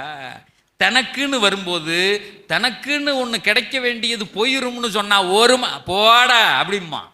இன்னைக்கு கொஞ்சம் சிரமப்பட்டா நாளைக்கு வாழலாம். இப்ப சாப்பாடு இல்லை, அரை மணி நேரம் பொறுத்துக்க, நீ வந்து எல்லாம் ஏத்துக்கிறான். மனுஷன் அறிவு ஒத்துக்குது, அதை ஏத்துக்குது, அந்த அந்த பொறுத்துக்கிற தன்மை வருது. இடையில மேஷ்மேரோ அப்படின்னு சொல்லிட்டு ஒரு சாக்லேட் கம்பெனிக்காரன் இதுக்கு ஒரு பெரிய இதே நடத்தினான். அது நெட்டில் நீங்கள் போய் பார்த்தா இருக்கும். ஒரு ஸ்கூல் பிள்ளைகள்கிட்ட 1வது 2வது படிக்கக்கூடிய அந்த பிள்ளைகள்கிட்ட ஒரு சாக்லேட்டை தட்டு நிறைய வச்சுட்டான். எல்லா இடத்துலையும் வீடியோ போட்டான். அந்த பிள்ளைகளை உள்ளே போகும்போது சொன்னான், இப்போ சாக்லேட் எடுத்துட்டா உனக்கு 1, இந்த கிளாஸ் முடியும் போது எடுத்தா 2, என்ன வேணும் கண்ணு எடுத்துக்கணும்னா எடுத்துக்கலாம், எடுத்து சாப்பிடலாம். கிளாஸ் முடிகிற வரையும் வெயிட் பண்ணால் உனக்கு 2 அப்படின்னா பிள்ளைகளை பூரா உள்ளே அனுப்புனான். 1வது 2வது படிக்கிற பிள்ளைல சிலது போன உடனே சாக்லேட் எடுத்துச்சு, விறுவிறுன்னு பிரிச்சுச்சு, சாப்பிட்டுருச்சு. சிலது பேசாம போய் உட்காந்துக்குச்சு. ஏன்டா கண்ணுன்னு கேட்டா 2. ஏன் இப்ப திங்கலியா? 2 தருவேன்னா 1 மணி நேரம் பொறுத்துக்கிறேன். எந்த பிள்ளை சொல்லுது? எல்கேஜி சொல்லுது, பால்வாடி சொல்லுது, பொறுத்துக்கிறேன். இன்னைக்கு கொய்த்துல தங்களுடைய வியர்வைகளையெல்லாம் ரத்தமா அங்க அப்படி வடிச்சு அந்த நாட்டிலிருந்து ஒவ்வொரு காசாக அங்கிருந்து தீனார திரகத்தை சம்பாரிச்சு உங்க புருஷனும் உங்க அண்ணனும் உங்க தம்பியும் அனுப்புறான்னா அது ஏதோ மரத்துல காய்ச்சி வந்துடல. என் மனைவியும் மக்களும் சுகமாக படுக்க வேண்டும், நல்ல சாப்பாடு சாப்பிடணும், என் மகன் நல்லா படிக்கணுங்கிறதுக்காக வேண்டி உயிரை பணையம் வைக்கிறான். நல்லா தெரிஞ்சுக்குங்க, அரபு நாடுகள்ல காசு தெருல கொட்டி கிடக்கல. பெண்களை உங்களுக்குத்தான் சொல்லுகிறேன், ஒவ்வொரு பைசாவுக்கும் அல்லாவுக்கு நாளைக்கு நீங்க பதில் சொல்லணும். அநியாயமா செலவு பண்ணா கஷ்டப்பட்டு சம்பாதிக்கிறான். எதுக்கு அந்த கஷ்டம்? நானும் ஊர்ல இருக்கவன் மாதிரி படுத்து கிடந்துட்டு நல்லா சாப்பிட்டு விருந்துகளுக்கு போய் சாப்பிடலாமே. ஏன் அரபு நாட்டினுடைய வீதியில் அந்த வெயிலை தாங்கிக்கிட்டு நான் எதுக்கு போகணும்? என் பிள்ளைகள் நல்லா இருக்கணும், அதுக்குன்னு உருவாகிறான்ல. அந்த மேஷ் மில் அந்த அந்த சாக்லேட் காரன் என்ன செஞ்சான்? எல்லாத்தையும் வீடியோ எடுத்தான். சில பிள்ளைகள் உட்காந்துருச்சு, உட்கார்ந்த பின்னாடி பார்க்குது பக்கத்தில் உள்ள புள்ள சாப்பிடுது சாக்லேட்டை சாப்பிடும்போது. இது கொஞ்ச நேரம் உட்காந்து பாதி தான் தாங்க வேகமாக போய் அதுவும் ஒரு சாக்லேட் எடுத்து தின்றுச்சு. இது எல்லாத்தையும் வீடியோவில் கவரேஜ் பண்ணுறான். முதல் பிள்ளை வந்த உடனே எது எடுத்துச்சு, கொஞ்ச நேரம் எச்சி ஊறி எது எடுத்துச்சு. சில பிள்ளைகள் கல்லா உட்காந்து எடுக்கவே இல்லை. கிளாஸ் முடிகிறது வரையும் எந்த சாக்லேட் தெரியும், அவன் பாடு உட்காந்துதான். முடியும் போது 2 சாக்லேட்டை வாங்கி பாக்கெட்டில் போட்டு சன்பா போயிட்டான். திரும்ப 25 வருஷம் கழிச்சு இந்த பிள்ளைகளை தேடுறான் அவன். இது வச்சதுக்கு நோக்கமே என்னன்னா, இது ஒரு சைக்காலஜிக்கல் டெஸ்ட். 25-26 வருஷத்துக்கு பின்னாடி இந்த அட்ரஸ்லாம் எடுத்து ஒவ்வொரு பிள்ளையா தேடி போறான். வந்த உடனே ஒரு சாக்லேட் எடுத்து தின்னுபிட்டு பேசாம உட்கார்ந்து இருந்தான்ல, அவன் பூரா வேலைக்காரனா இருக்கான். எவன்கிட்டயாவது ஒருத்தன்ட்ட மாச சம்பளத்துக்கு அங்கிட்டு இங்கிட்டு அலைஞ்சுக்கிட்டு வேலைக்காரனா இருக்கான். அந்த 2 சாக்லேட் வர்ற வரையும் மாப்பிள்ள நான் பொறுக்கிறேன்டான்ல. கம்பெனி சிஇஓவா இருக்கான் அல்லது கம்பெனி வச்சிருக்கான், சொந்தமா தொழில் செய்யறான், முதலாளியா இருக்கான், பென்ஸ் கார்ல போறான், பெரிய வீடு கட்டியிருக்கான். இந்த வயசுல ஆரம்பிக்கிறது தான் அது. எனக்கு தேவைன்னா நான் எதையும் பொறுப்பேன். அந்த பையன் அழுதான்ல, இன்னும் கண்ணில் நிற்கிது சார். அவன் சொல்லி அழுதான், என் பெற்றவர்களிடத்தில் பேச முடியாது, ஆனால் இப்படி ஒரு செய்தியை பேசிட்டீல, எனக்கு பிள்ளை பிறக்காதுன்னு சொல்லிட்டீல. அவன் சொல்றான், எனக்கு பிள்ளை பிறக்காதுன்னு சொல்லிட்டீல சார், அதற்கு ஈடாக நான் எதையும் தத்தம் செய்வேன். என்னத்தை இது மண்ணாங்கட்டியை பார்க்கறது, இனி பார்க்க மாட்டேன். இன்னைக்கு சொல்லிட்டீங்கல்ல, இதுவரை எனக்கு தெரியாது. நிறைய பேர் இப்படிதான் சொல்றான், எனக்கு தெரியாத, எனக்கு இதை சொல்லியிருந்தா நான் செஞ்சிருக்க மாட்டேனே.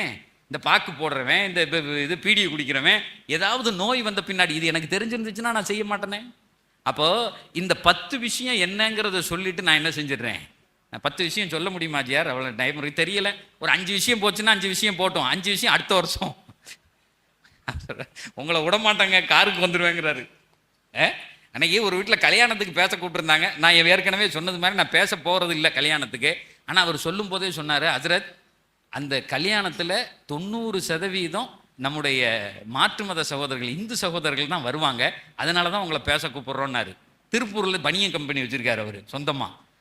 பார்த்தா எல்லாம் கவுண்டர்கள், அந்த ஊரில் உள்ள கவுண்டர்கள் வரிசையாக உட்காந்துருக்காங்க. இப்போ இவங்களுக்கு என்ன பேசுறதுன்னு எனக்கு தெரில. நம்ம பொதுவாக அல்லா ரசூல்லான்னு பேசிக்கிட்டே இருப்போம். டக்குன்னு அதெல்லாம் நிப்பாட்டிட்டு, கல்யாணம்னா என்ன, உங்களையும் என்னையும் படைத்த இறைவன் கல்யாணத்தை பற்றி என்ன சொல்கிறான்னு பேசினேன்.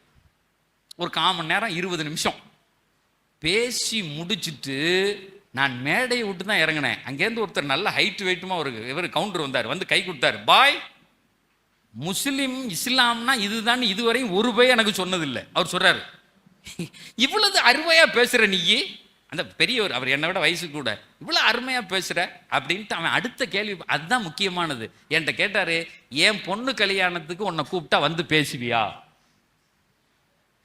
அவர் நினச்சிக்கிட்டார் கவுண்டர் வீட்டு கல்யாணத்தில் நம்ம பேச மாட்டோம்னு. நான் சொன்னேன் பரவாயில்லைங்க அப்படின்னேன். இல்லை நீ பேசுவியான்னு சொல்லு அப்படின்னாரு. பேசுகிறேன் வர்றேங்க அப்படின்னேன். அவரை முடிச்சுட்டு கொஞ்சம் தூரம் தள்ளி வந்தோடனே இன்னொரு கவுண்டர் வந்தார். செம்மையாக பேசின பாய் எங்கள் வீட்டு கல்யாணத்திலாம் வந்து பேசுவியான்னா.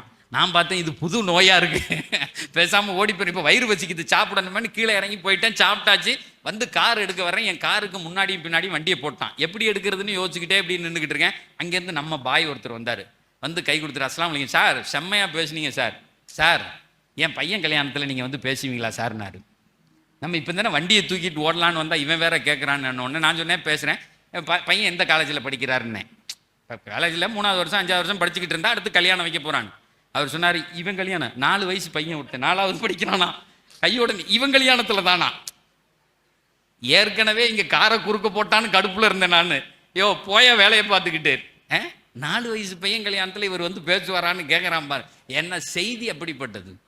இப்போ இந்த 10 செய்தியை ரசூல்லா நமக்கு அது 6ஆ சுருக்கி நமக்கு முஃபஸ்ஸிரீன்கள் தருகிறார்கள். முதல் செய்தி, வெற்றிக்கான அடையாளம் என்ன தெரியுமா? உங்கள் தொடர்பு இறைவனோடு எப்படி இருக்கிறதுன்னு பார்க்கறது. அதில் முதலானது தொழுகை. அல்லாஹ் சொல்றான், கத் அஃப்லஹல் முஃமினூன் அல்லதீன ஹும் ஸலாத்திஹிம் காஷிஊன். தங்களுடைய தொழுகைகளில் எவர்கள் பயபக்தியோடு நிம்மதியோடு இருக்கிறார்களோ அவர்கள் வெற்றி அடைந்து விட்டார்கள். இந்த குர்ஆன் இருக்க நிறைய பேர் நினைச்சுக்கிட்டாங்க இது முஸ்லிம்களுக்கான வேதம்னு. இல்லவே இல்லை, பொதுமக்களுக்கானது. நிறைய ஹிந்து சகோதரர்கள் படிச்சுட்டு இது உள்ள வந்த உடனே வெளிச்சமாயிரான். ஐ எம் நாட் முஸ்லிம். இப்ப சமீபத்தில் ஒருத்தர் பேட்டி கொடுத்தாரு, ஐ எம் நாட் முஸ்லிம், நான் முஸ்லிம் கிடையாது, but I am follower of குர்ஆன்ங்கிறான். எனக்கு முஸ்லிம்னா யாரெல்லாம் தெரியாதியா வெளிநாட்டில். ஒரு அம்மா பத்திரிகை துறையில் இருக்கக்கூடிய சொன்னா, என் வாழ்க்கையில 30 வருஷமா நான் இந்த நாட்டில் பத்திரிகை துறையில மீடியால இருக்கேன். எந்த நேரமும் இந்த வெளிச்சம் என் மேல விழுந்துகிட்டே இருக்கும். ஆனா உலக நாடுகளுடைய எத்தனையோ பேர்கிட்ட போய் என்னுடைய பிரச்சனைக்கான தீர்வுகளை கேட்டிருக்கிறேன், ஒரு பைய சொல்லல. என்னைக்கு குர்ஆனை நான் படிக்க ஆரம்பிச்சனோ விட்டு விட்டு விட்டு விட்டு விட்டுன்னு என் வாழ்க்கையில நான் தேடின அத்தனைக்கும் பதில் சொன்னது நான் ஐ எம் நாட் முஸ்லிம். அந்த அம்மா சொல்லுது, ஐ எம் ஒன்னே நீ நினைச்சுக்காத குர்ஆனை பத்தி பேசினோன்னே இவ இஸ்லாத்துக்கு போயிட்டு I am not Muslim but I am the follower. ஏன்னா என் பிரச்சனைக்கு சொல்யூஷன் சொல்லுது இல்லை, அது எனக்கு பதில் சொல்லுது இல்லை நான் கேட்டதுக்கு. இது முஸ்லிம்களுக்கானதல்ல, உலக மக்களுக்கானது. உலகமா யா அய்யுஹன் நாஸ், அல்லாஹ் திடீர்னு கூப்பிடுவான், ஜனங்களே நான் படைத்தவன் பேசுகிறேன். சில நேரத்தில் பேசுவான், என்னை மறுத்தவர்களே யா அய்யுஹல்லதீன கஃபரு. குர்ஆன் பேசும், என்னை மறுத்தவர்களே உங்களுக்கு மருந்து இங்கே இருக்கிறதுங்கண்ணா. அப்ப முதல் செய்தியாக குர்ஆன் சொல்லுகிறது, ஒவ்வொரு மனுஷனுக்கும் நிம்மதி எப்ப கிடைக்கும் அப்படின்னா தொழுகை வழியாகத்தான் நான் வைத்திருக்கிறேன். சரி, இப்ப நாங்களும் தொழுகிறோம், 50 வருஷம் தொழுகிறோம், 60 வருஷம் தொழுகிறோம். என் தொழுகையில் எனக்கு ஒரு டேஸ்ட் இருக்கா அப்படின்னு தெரியல. சரி, இன்னைக்கு ஒரு செய்தியை சொல்றேன். ஒரு மனுஷர் எந்திரிச்சு 2 ரக்காயத்து ஒது செஞ்சுட்டு தொழுத உடனே அந்த மனிதனுக்கு இறைவன் தருகிற ரிசல்ட் என்ன தெரியுமா? என் தொழுகை ஏற்றுக்கொள்ளப்பட்டுச்சு அப்படிங்கிறதுக்கான அடையாளம் என்ன தெரியுமா? குர்ஆன்ல ஒரு இடத்துல எல்லாம் சொல்றான், எல்லாருமே செக் பண்ணிக்கலாம். என் தொழுகையை இறைவன் ஏற்றுக்கொண்டான். 2 ரக்காயத்து சுபுவோ லுகரோ ஏதோ 2 ரக்காய் தொழுத உடனே அல்லாஹ் உன்னை ஏத்துக்கிட்டாங்கிறதுக்கு முதல் அடையாளம் என்ன தெரியுமா? இன்ன ஸலாத்த தன்ஹா அனில் ஃபஹ்ஷா இவல் முன்கர். இன்ன ஸலாத்த தன்ஹா அனில் ஃபஹ்ஷா இவல் முன்கர். குர்ஆன் சொல்லும், அந்த மனிதன் தொழுது முடித்தவுடன் அவன் மனதில் இருக்கிற காம எண்ணங்கள் முதல்ல போயிடும். காம எண்ணங்கள் போகும். அடுத்து நெட்ல போன்ல எந்த பெண்ணையும் நியூடா பார்க்க மாட்டான், பார்த்தா வெறுப்பான். வெளியிலிருந்து வர்றதல்ல, அது உள்ளிருந்து வருவது. தன் மனைவியை தவிர இந்த உலகத்தில் உள்ள எல்லா பெண்களையும் தாயாக சகோதரியாக பார்ப்பான். அம்மான்னு தான் சொல்லுவான். வயசுக்கு கீழே உள்ளவனா என் சகோதரி. சார், நான் விளையாட்டுக்கு சொல்ல, 2 ரக்காயத்து தொழுத உடனே உள்ளிருந்து வரும். வெளியிலிருந்து அட்வைஸ் பண்ணி இப்படிலாம் பார்க்க அப்படியெல்லாம் இல்லை. அதை பார்த்த உடனே வெறுப்பு. சொல்லால் செயலால் யார்கிட்டையும் பேசும்போது ஃபில்தி வேர்ட்ஸ், கீழ்த்தரமான வார்த்தையை தொழுகையாளி பயன்படுத்தவே மாட்டான். குர்ஆன் அடித்து சொல்லுகிறது. இப்ப கொஞ்சம் யோசிச்சு பாருங்க, நான் 5 வக்து தொழவும் செய்யினேன், நான் இங்கிட்டு வந்த உடனே யாராவது இல்லாத நேரத்தில் நான் ஒரு ஃபோட்டோவையும் பார்ப்பேன்னா அப்போ என் தொழுகை எனக்கு என்ன தந்திருக்கு? இல்லைங்கிறேன். வெறும் குனிதல் நிமிர்தல் மட்டும் தொழுகை அல்ல. இந்த சப்ஜெக்டை நான் தொடர்ந்து பேசிக்கிட்டு இருக்கேன். நம்முடைய உலமாக்கள் ஒரு 6 குணங்களை கித்தாபுகளில் எழுதுறாங்க. எப்படி குனிதல் நிமிர்தல் ஒரு தொழுகைக்கான அடையாளமோ 6 குணங்கள் உன்னுடைய தொழுகையில் இல்லை என்று சொன்னால் உன் தொழுகையே அல்லங்கிறாங்க. அப்ப முதல்ல 6 குணம்னா என்னன்னு நான் படிக்கணும். அந்த 6ஐயும் எப்படி நான் வளர்க்கறது தெரிஞ்சுக்கணும். அதுக்கப்புறம் போய் அல்லாஹ் அக்பர்னு கெட்டின உடனே ஒரு 1/2 கிலோ ஜாங்கிரிய சும்மா சாப்பிட்ட மாதிரி இருக்கும் அந்த தொழுகை. அதுதான் சஹாபாக்களுக்கு நடந்துச்சு. பின்னாடி இப்படி நின்னாங்க, ஒருத்தருக்கு காலில் ஏதோ குத்திருச்சு, ஆப்ரேஷன் பண்ணி அதை எடுத்துட்டாங்க. அவருக்கு தொழுகையில தெரியவே இல்லை, கரைஞ்சு போவார். மற்ற எல்லா சட்டங்களுக்கும் நோன்பு ஜக்காத்து ஹஜ்ஜி விடுதலை இருக்கிறது. காசு இல்லையா ஹஜ்ஜிக்கு போக வேணாம், முடியலையா நோன்பு வைக்க வேணாம், ஜக்காத்துக்கு காசு இல்லையா கொடுக்க வேணாம். தொழுகைக்கு மட்டும் எதுவும் கிடையாது. நீ நின்றாலும் தொழணும், நீ படுத்தாலும் தொழணும். ஒருத்தன் படுக்கையில் இருக்கான், கையை தூக்கி தொழணும். கையை தூக்க முடியல, கண்ணால் தொழணும். கண்ணால் ஜாடை செய்து தொழணும்.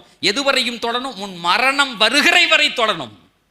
ஏன் இவ்வளவு இதுல இவ்வளவு குடிமுரண்டு? இதுதான் உன்னை இறைவனோடு சேர்க்கும். முதல் செய்தியாக குர்ஆன் சொல்லுகிறது, அல்லதீனஹும் ஃபீ ஸலாத்திஹிம் காஷியூன். அந்த தொழுகையில நின்னுட்டான் அப்படின்னு சொன்னா வானத்தையும் பூமியும் விரலால் வளைத்து விடுவான். அவன் கேட்பது உடனே நடக்கும். கேட்கலாம் வேணாம், தொழுது முடிச்ச உடனே தனக்கு என்ன தேவைங்கிறது இந்த வானமும் பூமியும் அவனுக்கு மண்டியிடும் இட வைத்தார்கள். 1500 ஆண்டுகளாக ஒரு பெரும் கூட்டம் இப்படித்தான் உதவியை வாங்கியது, இப்படித்தான் இந்த உலகத்தை ஆண்டது, இப்படித்தான் மனித மனங்களில் தங்களுடைய ஆட்சியை செலுத்தியது. ஒண்ணுதான், முதல் செய்தி தொழுகையிலே இருக்க வேண்டும். அல்லதீனஹும் ஃபீ ஸலாத்திஹிம் காஷியூன் வல்லதீனஹும் அனில் லக்வி முஅரிதூன். அடுத்து அல்லாஹ் சொல்றான், வீணான காரியங்களை எவர்கள் செய்கிறார்களோ வெற்றி பெறவே மாட்டார்கள். வீணான காரியம்னா என்ன? மொபைல் ஒன்று சார், நேரம் இல்லைங்கிறான். அன்னைக்கு ஒரு பையன் சொல்கிறான், ஒரே போர் அடிச்சிச்சு சார்னா. என்னடா இப்படி சொல்கிறேன்னு, வேற என்ன சார் செய்கிறது? நான் இப்படி ஃபோன் எடுத்துக்கிட்டு இப்படி போயிட்டே இருந்தேன், அப்படி பார்த்தா ரயில்வே ஸ்டேஷன் பக்கம் போயிட்டேன். அப்படி எவனாவது போக முடியுமா? ரயில்வே ஸ்டேஷன் பக்கம் போயிட்டானா. அங்கே போனவனையும் போர் அடிச்சுன்னா ஒரு டிக்கெட் வாங்கிட்டு ரயிலில் ஏறி உட்காந்து நேரம் மெட்ராஸ் போயிட்டு சாருங்கிறான். இப்போ பயங்கரமான ஆளாக இருப்பான் போலுக்க. அங்கே போய் மெட்ராஸில் ஒரு டீயை குடிச்சிட்டு இன்னொரு டிக்கெட் எடுத்து திருச்சிக்கு வந்துட்டானா. நான் சொல்றது புரியுதா? நிறைய பேர்களுக்கு என்ன செய்யறதுன்னே தெரியல. அது இன்னெல்லாம் சில பேர்லாம் என்ன செய்யறான்னா, காரைக்காலுக்கு மந்தி சாப்பிட்றதுக்கு திருச்சியிலேருந்து போகிறான் 2.5 மணி நேரம். இப்போ நமக்கெல்லாம் பசிச்ச உடனே சோறு திங்கணும். அவன்கிட்ட கேட்டேன், எப்படா பசிக்கணும் நமக்கு. இப்போ பசி ஆரம்பித்த உடனே இப்போ சித்திகண்ணன்ட்ட நம்ம சொன்னோம், வயிறு பசிக்குதுன்னா முதல்ல பயானம் பண்ணுங்கம்பா. பசிச்ச உடனே சோறு திங்கணும். அவன் சொல்கிறான், 2.5 மணி நேரம் எப்படா தாங்குவேன்னா, முன்னாடி சாப்பிட்டுக்குவோம்லங்கிறான். எப்படி? மந்தி சாப்பிட்றதுக்காக வேண்டி போய் முதல்ல ஒரு மீலை அடிச்சுட்டு காரைக்கால் வரையும் கார் எடுத்துகிட்டு போய் அப்புறமா மந்தியை சாப்பிடுவோம்ல. ஏன்டா அது மேலே இவ்வளவு படுத்தே கிடக்குறியா? அதுக்கு ஏன்டா மந்தின்னு பேர் வச்சான்னா, ஒரு பையன் சொன்னான், தொந்தியை வளர்க்கறதுக்குன்னா. அழகா பேர் வச்சிருக்காங்க மந்தின்னு. முதல் செய்தி, தொழுகையில் கரெக்டாக இருக்கணும், அவர்கள் வெற்றி பெறுவார்கள் சொல்லுது. வருஷம் எங்கள் சித்திக்கு என்ன, கொஞ்சம் முன்னாடி தான் வாங்கலை ஏயா, கொஞ்சம் முன்னாடி தான் வாங்கலை, நம்மளை ஏதாவது கொஞ்சம் பேச விடுங்களேண்ணா. இந்த இப்படிலாம் 1:05க்கு தொழுக, 1:10க்குள்ளே எவ்வளோதையும் ஒரு இது மாத்திரை மாதிரி ஆக்கி எல்லாருக்கும் வாயில் போட்டு விடுங்க அஜர்த்துனாலும் அப்படிலாம் போட முடியாது. மாத்திரை மாதிரி ஆக்கிலாம் போட.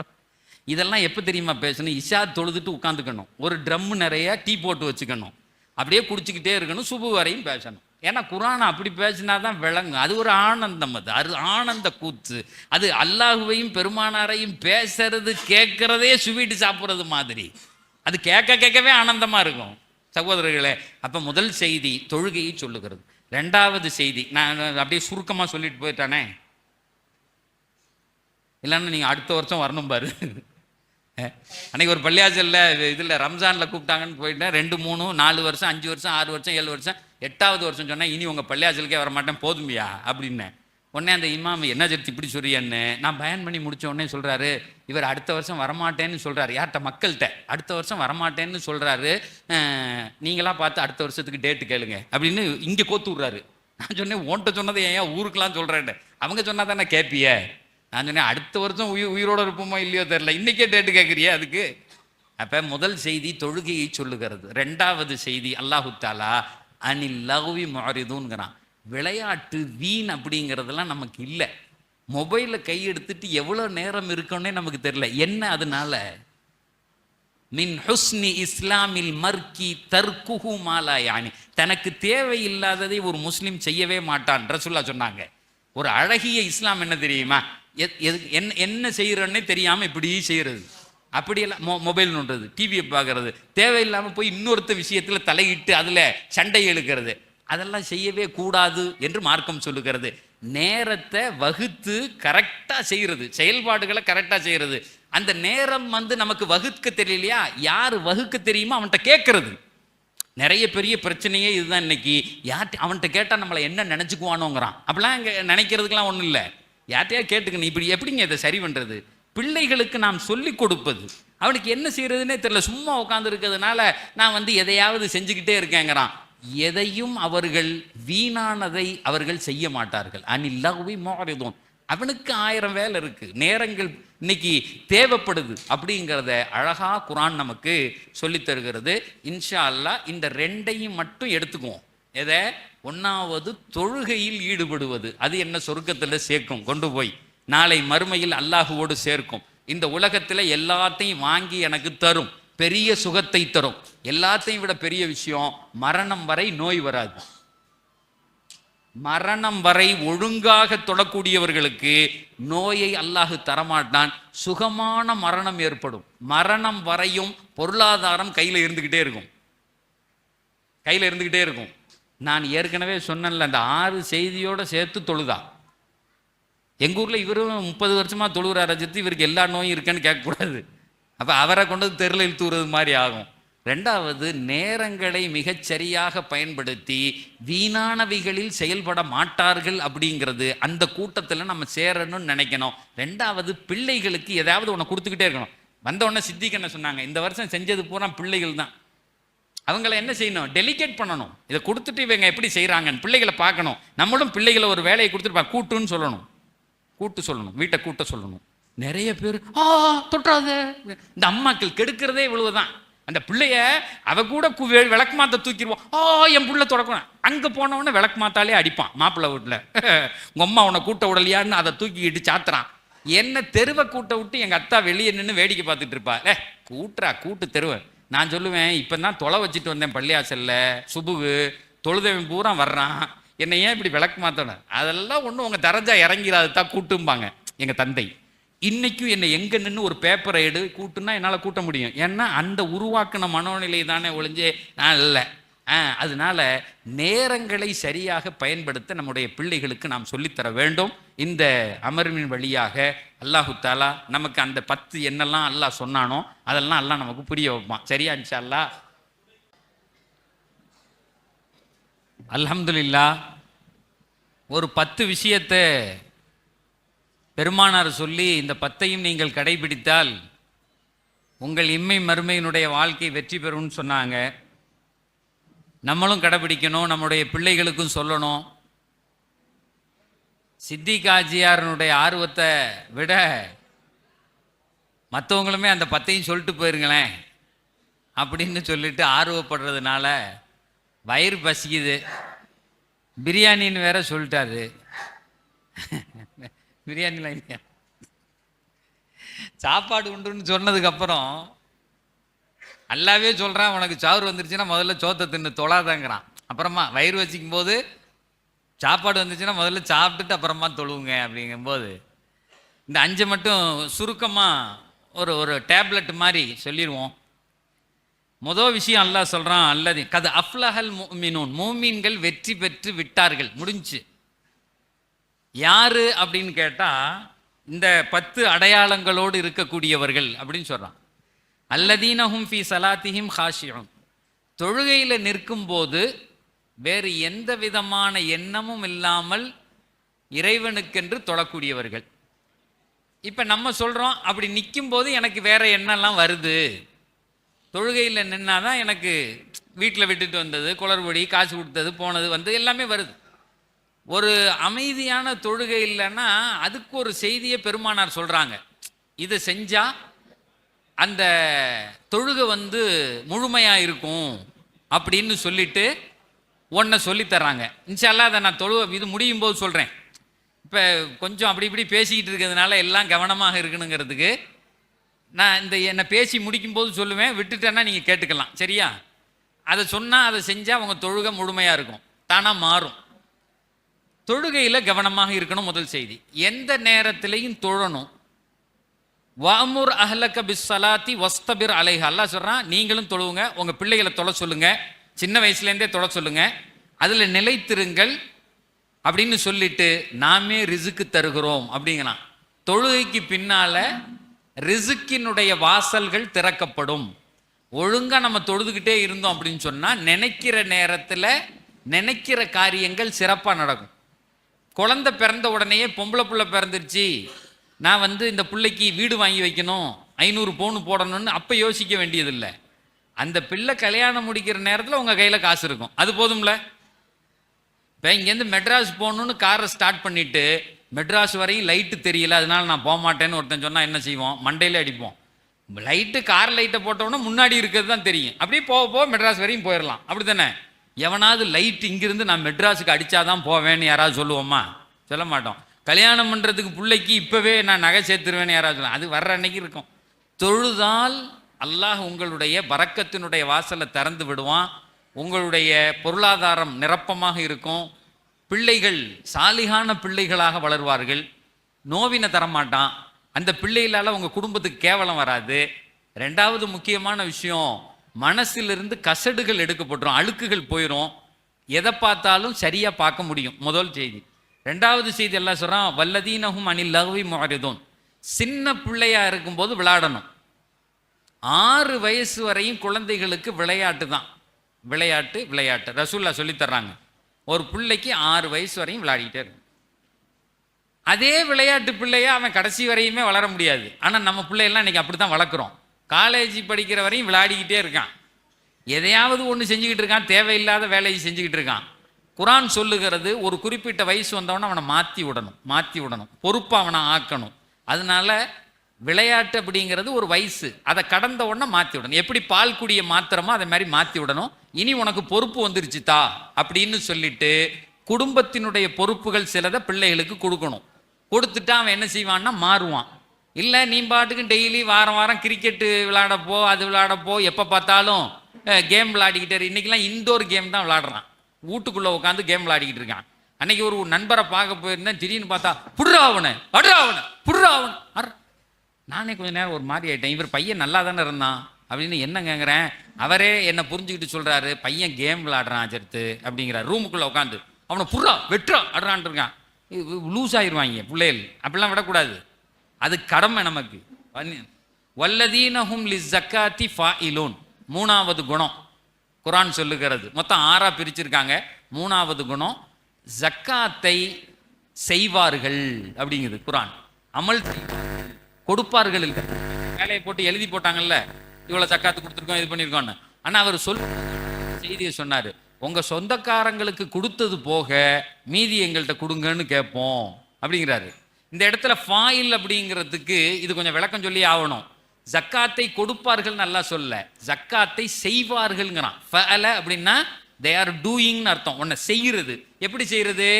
ஜக்காத்து எவ்வளவுன்னு கனெக்ட் பண்ணணும், முறையான ஆளுகளை தேடணும், அவர் கையில் கொண்டு போய் கொடுக்கணும். அது ஒரு இபாதத்து.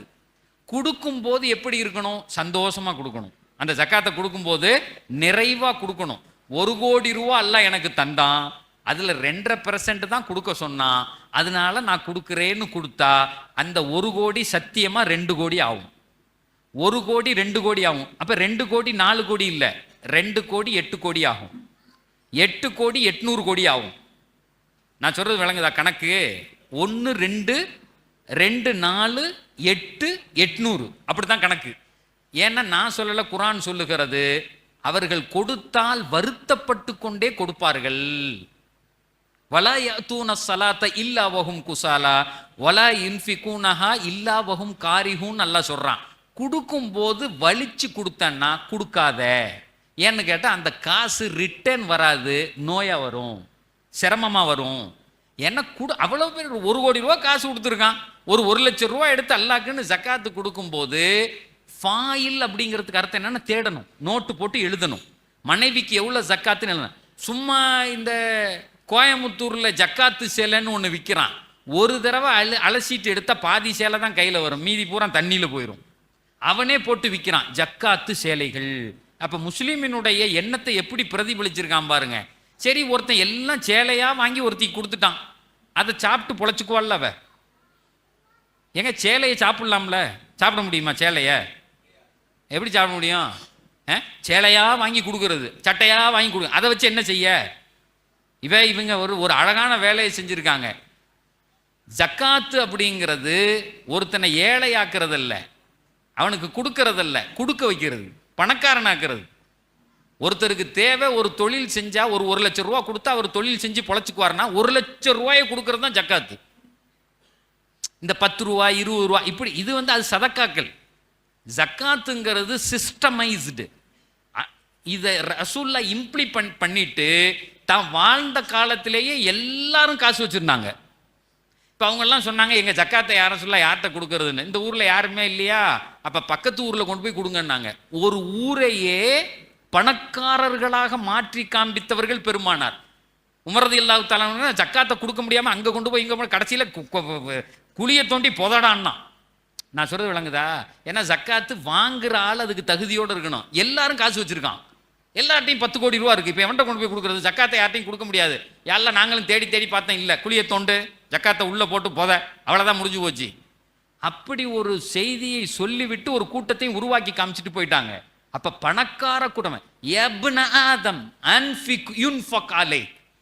ஹதீஸ்ல வருது, நீ காசை செலவு பண்ணா உனக்கு காசு வரும். ஜக்காத்தை கொடுத்தா அல்லாஹ் உடனே தூக்கி 10 மடங்கு உன் முகரையில் எரிஞ்சிருவான். கொடுக்கறதே இல்லை, நாங்கள் சேர்த்து வைக்கிறோம்னா இருக்கிற காசு போகுது, நோய் வருது. தாவு மரதா கும்பி சதகாத். இன்னும் அரபு நாடுகளில் உண்டு, யாருக்காவது ஜுரம்னா 10 மூட்டையை கொண்டு போய் அரிசியை உடனே சதக்கா கொடுத்துருவான். 4 ஏழைகளை கூப்பிட்டு காசை கொடுத்துட்டு தான் டாக்டர்கிட்டே போவான். டாக்டர் பார்த்த உடனே சொல்லுவானே ஒன்றுமே இல்லையே, நல்லா இருக்காரன்றுவான். எங்கள் ரசூல்லா சொன்னாங்க, நோய்களை சதக்காக்களை கொண்டு நிவாரணம் தேடிக்கொள்ளுங்கள். அப்போ காசுக்கும் இதுக்கும் தொடர்புண்டு. இந்த இடத்துல ஃபாயில் அப்படின்னு நல்லா சொல்கிறத கொண்டு கணக்கு போட்டு எழுதணும். என் ஒய்ஃப்கிட்ட எத்தனை கிராம் தங்கம் இருக்குது, என்கிட்ட பேங்க் பேலன்ஸ் எவ்வளோ இருக்குது அப்படின்னு சொல்லிட்டு அதை எழுதி அதுக்கு எவ்வளோ 2.5% வருதுன்னு கணக்கு வச்சுக்கிட்டு அதை ஜக்காத்தா கொடுக்கணும். யார் தகுதியை அவருக்கு கொடுக்கணும். முதல்ல சொந்தக்காரங்களுக்கு கொடுக்கணும் அந்த காசை எடுத்து. நம்ம தெருவில் இருக்கக்கூடிய தகப்பன் இல்லாத பிள்ளைகளுக்கு கொடுக்கணும். எவ்வளோ கொடுக்கணும்? அவங்க தேவை எதை கொண்டு நிறைவடையுமோ அவ்வளோ கொடுக்கணும். 100 ரூபா 200 ரூபா. வருஷமாக அவனை பிச்சைக்காரனாவே வச்சிருக்கிறதுக்கு பேர் ஜக்காத்து இல்லை, பணக்காரனை ஆக்குறதுக்கு பேர் தான் ஜக்காத்து. ஏன்னா இதை நான் சொல்லலை, பெருமானார் சொல்லி விட்டுட்டு போனாங்க. ஃபாயில் அப்படி. இன்னும் இதுக்கு விளக்கம் சொல்லணும், எதோட நிப்பாட்டிக்கிறேன். ஜக்காத்தை கொடுத்து பழகணும். இன்னையிலிருந்து ஆரம்பிக்கணும். என் ஜக்காத்தை நான் எழுதி வைத்து நான் கொடுப்பேன். சார், எழுதி வைத்துக் கொள்ளுங்கள். அல்லாஹ் உங்களை பணக்காரர்களாக தவிர மரணமடைய வைக்க மாட்டான். செல்வந்தர்களாக இருப்பீங்க, காசு வந்துக்கிட்டே இருக்கும் கையில். நான் பொய் சொல்லலை, நீங்கள் மட்டும் கொடுத்து பாருங்க, மரணம் வரை உங்கள் கையில் காசு என்னைக்கு சம்பாதிக்க அல்லாஹ் ஆரம்பித்து வேலைக்கு போனீங்களோ நீங்கள் மரணம் அடைகிற வரை உங்கள் கையில் கெத்தையாக காசு வந்துக்கிட்டு இருக்கும். அப்படித்தான் மரணம் அடைவீங்க. அதனால 3வது விஷயம் ஜக்காத்தை கொடுப்பது. 4வது விஷயம் தான் முக்கியமான விஷயம். இன்னைக்கு இந்த சமூகம் எதில் ஓட்டை விட்டு இருக்கிறதோ, இந்த உலக மக்களே எதிலே கோட்டை விட்டுருக்கானோ அந்த செய்தியை பற்றி பேசுது குரான். லி ஃபுரூஜிஹிம் ஹாஃபிதூன், தங்களுடைய கற்புகளை பாதுகாத்து கொள்வார்கள் அப்படின்னு நல்லா சொல்கிறான். இது ஒரு முக்கியமான விஷயம். இதை நான் ஏற்கனவே தொட்டுட்டேன். அந்த ஒரு காலேஜ் பையனை சொன்னேன்ல, இன்னைக்கு போனோகிராஃபிக்கல் அடிக்ட்டு, கெட்ட படம் பார்க்கறது அல்லது வீடியோக்களை தேடுறது, இது சார், இதில் ஒரு முக்கியமான நான் விஷயம் சொல்லணும்னு நினைக்கிறேன். அதாவது இஸ்லாம் ஒரு செய்தியை சொல்லும், ஒவ்வொரு வயசுலையும் ஒன்று கிடைக்கும் நமக்கு. குழந்தை பருவத்தில் ஒரு விதமான சுகமும் ஒரு விதமான, வாலிப பருவத்தில் ஒரு விதமான சுகம் கிடைக்கும். அதுக்கு அடுத்து இந்த திருமண காலம் இருக்கிறது இல்லவா, அதுக்கு பேர் அந்த காமம் அப்படின்னு சொல்கிறான் இல்லையா, அந்த இச்சைன்னு சொல்கிறான் இல்லையா, அது வந்து ஒரு வழிந்தோடல், அது வந்து ஒரு மலர்தல். அது ஒரு மனுஷன்ட்ட அது நிகழ்ந்தா மட்டும்தான் மனம் அமைதி பெறும். இதை ரசூல்லா சொல்லுவாங்க, உனக்கு வந்து திருமணம் முடித்து விட்டால் 2 செய்திகள் நிறைவாகி விட்டதுன்னு பெருமானார் சொல்லுவாங்க. சுலுசை தீனி, 3ல் 2 பகுதியை. அப்புறம் அவன் தொழுகைக்கு நின்னா வேற. சரி, இதுக்கு என்ன, இதுக்கு விளக்கம்னா நான் ரொம்ப சொல்லலை, இப்போ எல்லாம் பெரியவங்களா இருக்கிறதுனால சொல்றேன். என்றைக்குமே திருட்டுத்தனமா காமம் நிகழ முடியாது. இந்த மொபைலில் திருட்டுத்தனமாக பார்த்தெல்லாம் வந்து நிம்மதி அடைய முடியாது. எவ்வளையாவது லவ் பண்ணுறேங்கிற பேர்லலாம் நிம்மதி அடைய முடியாது. எப்போ நிகழும் அப்படின்னு சொன்னால், குடும்பமே சேர்ந்து வெளியே படுத்திருக்கும், குடும்பமே சேர்ந்து கல்யாணம் பண்ணி வைக்கும், குடும்பமே சேர்ந்து அத்தா அம்மா சித்தப்பா பெரியத்தாவில் எல்லாம் வெளியே படுத்திருப்பாங்க, மாப்பிள்ளையும் பொண்ணையும் மட்டும் உள்ள அனுப்புவாங்க. அது வெறும் உடலுறவு மட்டுமல்ல, அது ஒரு நிகழ்தல். அவங்க என்னமும் செய்யாட்டியும் கூட அந்த மாப்பிள்ளை கொன்று நிகழும். இதை மார்க்கம் சொல்லுது. அது எப்போ நிகழும்? செக்யூரிட்டியோடு இருக்கும்போது, சேஃபா இருக்கும்போது தான் ஒரு மனிதனுடைய மனதில் இருக்கிற அந்த செய்தி நிறைவடைந்து அவன் அதுக்கப்புறம் தொழுது அவனுடைய தொழுகை மாறும். நல்லா விளங்கிக்கிங்க. வெறும் நாட் இன்டர் கோர்ஸ், வெறும் பிள்ளை வைக்கிறது சேர்றது மட்டுமல்ல, கணவனின் இருப்பே சந்தோஷமா இருக்கும். மனைவி வீட்டில் இருக்கான்னு நினைக்கிறதே இவன் வந்து பெரிய ஆனந்தமா அடைவான். காமம் அப்படிங்கிறது அது ஒரு பெரிய நிகழ்வு. அது கடைசி வரையும் சண்டை போட்டுக்கிட்டு பிள்ளைய பற்றி அவன் அதுக்கு பேர்லாம் இல்லை. இது நிகழ்ந்தால் மட்டும்தான் அவனுடைய இபாதத்துகள் பரிபூரணமாக ஆகும். சுலுசை தீனே. அதனால இது சேஃப் அண்ட் செக்யூரிட்டியில நடக்கக்கூடிய ஒண்ணு. அதை பத்தி அல்லாஹ் பேசுறான். பேசிட்டு சொல்றான், லி ஃபுரூஜிஹிம் ஹாஃபிதூன், தனக்கானது கிடைக்கிற வரை அவர்கள் பொறுத்திருப்பார்கள். என் மனைவி வருகிற வரை. ஏன்னு கேட்டா, your wife was chosen by Allah. உங்க மனைவியை அல்லாஹ் தேர்ந்தெடுத்தான். இந்த ரூஹுக்கு இதுதான் கணவன், இதுதான் மனைவி என்று இறைவனால் தேர்ந்தெடுக்கப்பட்டவர்கள். நீ இஷ்டத்துக்கு போயெல்லாம் பிடிச்சிட்டு வர முடியாது. 2வது, அவளை தவிர வேறு யார் வழியாகவும் அல்லாஹ் உனக்கு நிம்மதியை தரவே மாட்டான், தரவே மாட்டான், தரவே மாட்டான். அதை நல்லா புரிஞ்சுக்கணும். எங்களுடைய வாலிப பிள்ளைகளுக்கு அதை சொல்லணும். எங்கள் பெருமானார் சொன்னார்கள், உன் மனைவியின் வழியாக நீ உன்னுடைய சின்ன வயதில் கண்ணை பாதுகாத்து மனதை. எனக்கு அந்த புள்ள சாக்லேட்டை தேடிச்சில்ல, 2 சாக்லேட்டு உட்கார்ந்து இருந்துச்சுல்ல, அதே மாதிரி நீ இருந்தால் உன் மனைவியின் வழியாக 2 சுகம் கிடைக்கும் நாங்க எங்க பெருமானார். 2 சுகம் அதுல உண்டுப்பா. அது எதன் வழியாக கிடைக்கும்? உன்னுடைய அந்த பார்வைகளை நீ பேணி சின்ன வயசுல இருந்து, எனக்கென்று ஒருத்தி உண்டு, அவள் வழியாகத்தான் எனக்கு அல்லாஹ் அந்த நிம்மதியை தருவான்னு இருந்தன்னா, இதுவரையும் என்ன நடந்துச்சு தெரியாது. இன்னைக்கு அப்படி நினைச்சோம்னா அல்லாஹ் ஒரு பேரமைதியை தருவான் உங்களுடைய. 2வது, திரும்பவும் சொல்றேன், அது வெறும் இன்டர் கோர்ஸ் மட்டுமல்ல, வெறும் உடலுறவல்ல, வெறும் சேர்ந்து இருக்கிறதல்ல, அது நிகழும். அது ஒரு இருப்பு. அது நிகழும் போதுதான் இவனுடைய மனம் அமைதி அடையும், இவனுடைய தொழுகை பரிபூரணம், எல்லாமே மாறும், எல்லாமே மாறும். தெளிவா பேசுறான். அதை தாண்டி நீ எதை தேடினாலும், திருக்குரான் சொல்லுகிறது, உன் மனைவியை தாண்டி கணவனை தாண்டி எந்த வகையில் தேடினாலும் அவன் வரம்பு மீறியவன் என்று அல்லாஹ் சொல்றான். சார், இன்னைக்கு இது நிறைய பேச, ஆண்கள் மட்டுமல்ல பெண்களும். யாரையாவது ஒருத்தர் பார்த்த உடனே அப்படியே அழகா இருக்காங்க, நல்ல பாம்பு கூட தான் அழகா இருக்கு. பார்க்கறது எல்லாமே நமக்கு மனைவின்னு பார்க்கறதா? முட்டாத்தனமா இல்லை. இது எங்க வாலிப பிள்ளைகளுக்கு இதை பதிய வைக்கணும். பெண் பிள்ளைகள், கல்யாணம் முடிச்ச பெண்கள், கல்யாணம் முடிச்ச ஆண்கள், என்ன என்ன அப்படி அப்படி அப்படி என்ன அந்த சுகம் முதல்ல கிடைத்து விட போகிறது? குரான் சொல்லுகிறது, அவன் எல்லை மீறியவன், அவனுக்கான சுகத்தை நான் அவன் மனைவியின் வழியாக தரமாட்டேங்கிறான் அல்லாஹ். மனிஸ்தஅஜல ஷையன் கபல அவானிஹி உகிப பிஹிர்மானிஹி. நேரம் வருவதற்கு முன்னால் எவன் அடைய துடிக்கிறானோ அவன் அடைகிற நேரத்தில் அந்த சுகம் கிடைக்காது. ஏன்னா சுகத்தை தர்றவன் ரப்புல் ஆலமீன், நம்ம இல்லை. அவன் தரணும், மனம் அமைதி அடையணும். அது கிடைக்கல அப்படின்னு சொன்னா நிம்மதி இழந்து போகும். முக்கியமான விஷயத்தை பேசுது. இன்னைக்கு தெரு தெருவாக கம்ப்யூட்டர், இன்டர்நெட், எங்க போனாலும் அதை பார்க்க இதை பார்க்க மனம் நிம்மதி அடையும். நிம்மதி அடையுமா சார்? திருட்டுத்தனமா ஒருத்தன் பார்த்துக்கிட்டு இருக்கான், யாராவது வந்து பார்த்துருவானோ பார்த்து. இதுக்கு பேரு காமம் அல்ல, இதுக்கு பேரு அந்த செக்ஷுவாலிட்டி இல்லை. குடும்பமே சேர்ந்து இவனை உள்ள அனுப்பி விடணும். அது ஒரு நிகழ்தல், அது ஒரு மலர்தல், அது ஒரு வழிந்தோடல். நான் சொல்றது விளங்குன்னு நினைக்கிறேன், என்ன புரியும்னு எனக்கு தெரியல. ஆனா அல்லாஹ் பேச சொல்றான், நான் பேசாம இருக்க முடியாது, சொல்லித்தான் ஆகணும்.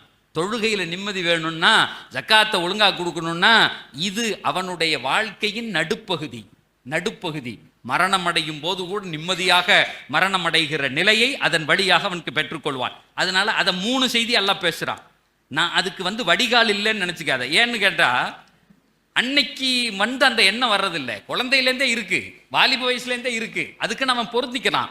வழிகளை இஸ்லாம் காண்பிக்கிறது. அதற்கு ஒரு வடிகால் உண்டப்பா. ஒரு ஆணுக்கு சொல்லுகிறது, ஒரு பெண்ணுக்கு சொல்லுகிறது. வல்லதீனஹும் இன்னஹும் கைரு மலூமின் வமன் இப்தகா.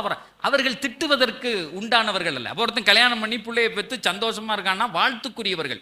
உலகமே சேர்ந்து அவனை வாழ்த்தும். நல்லா இருக்கடா, நல்லா இருறா அப்படின்னு சொல்லுவான். திருட்டுத்தனமா பண்ணா திட்டுவான். அதுக்கு ஒரு சேஃப் அண்ட் செக்யூரிட்டி வேணும். இதை குறிப்பா எங்க வாலிபர்களுக்கு நீங்க சொல்லிக் கொடுக்கணும். அடுத்து வாலிப வயசுல என்ன நடக்கும் அப்படின்னு நல்லா சொல்றான். 3 இது சொல்லிட்டோம். 4வது இதை சொல்லி 3 இது சொல்லிட்டோம். 4வது இது லி அமானாதிஹிம் வ அஹ்திஹிம் ராஊன். கடைசியா 4வது இதுல இறைவன் சொல்றான், உங்க பிள்ளைகளுக்கு நீங்க சொல்லிக் கொடுங்க, எங்க வேலைக்கு போனாலும் என்ன செஞ்சாலும் அவர்கள் கொடுத்த வாக்குறுதியின் மீது நிற்கட்டும். அதுதான் ஆண் தன்மை என்று எல்லாம் சொல்றான். ஒரு அக்ரிமெண்ட்னு போட்டா அதுல நிக்கணும் சார். ஏமாத்துறதுக்கு பேரு திறமை இல்லைங்குது குரான். போற இடத்துல திருடிட்டு வந்துடுறது, அங்க ஒண்ணு பேசுறது, இங்க ஒண்ணு பேசுறது. ஒரு வேலைக்கு போனா அவன் வேலைக்கு போய் சம்பளம் வாங்கினா முதலாளியே திருப்திப்படுத்தணும். இஸ்லாம் சொல்லும். அவன் என்ன சொல்றானோ, எனக்கு இது தெரியும், நான் இப்படித்தான் செய்வேன். என்ன வேலை சொல்ற, இப்ப பாரு உன்னை குழப்பி விடுறேன் பாருன்னு அந்த வேலையை அறகுறையா செஞ்சு விடுறது. அப்படிலாம் செய்யக்கூடாது.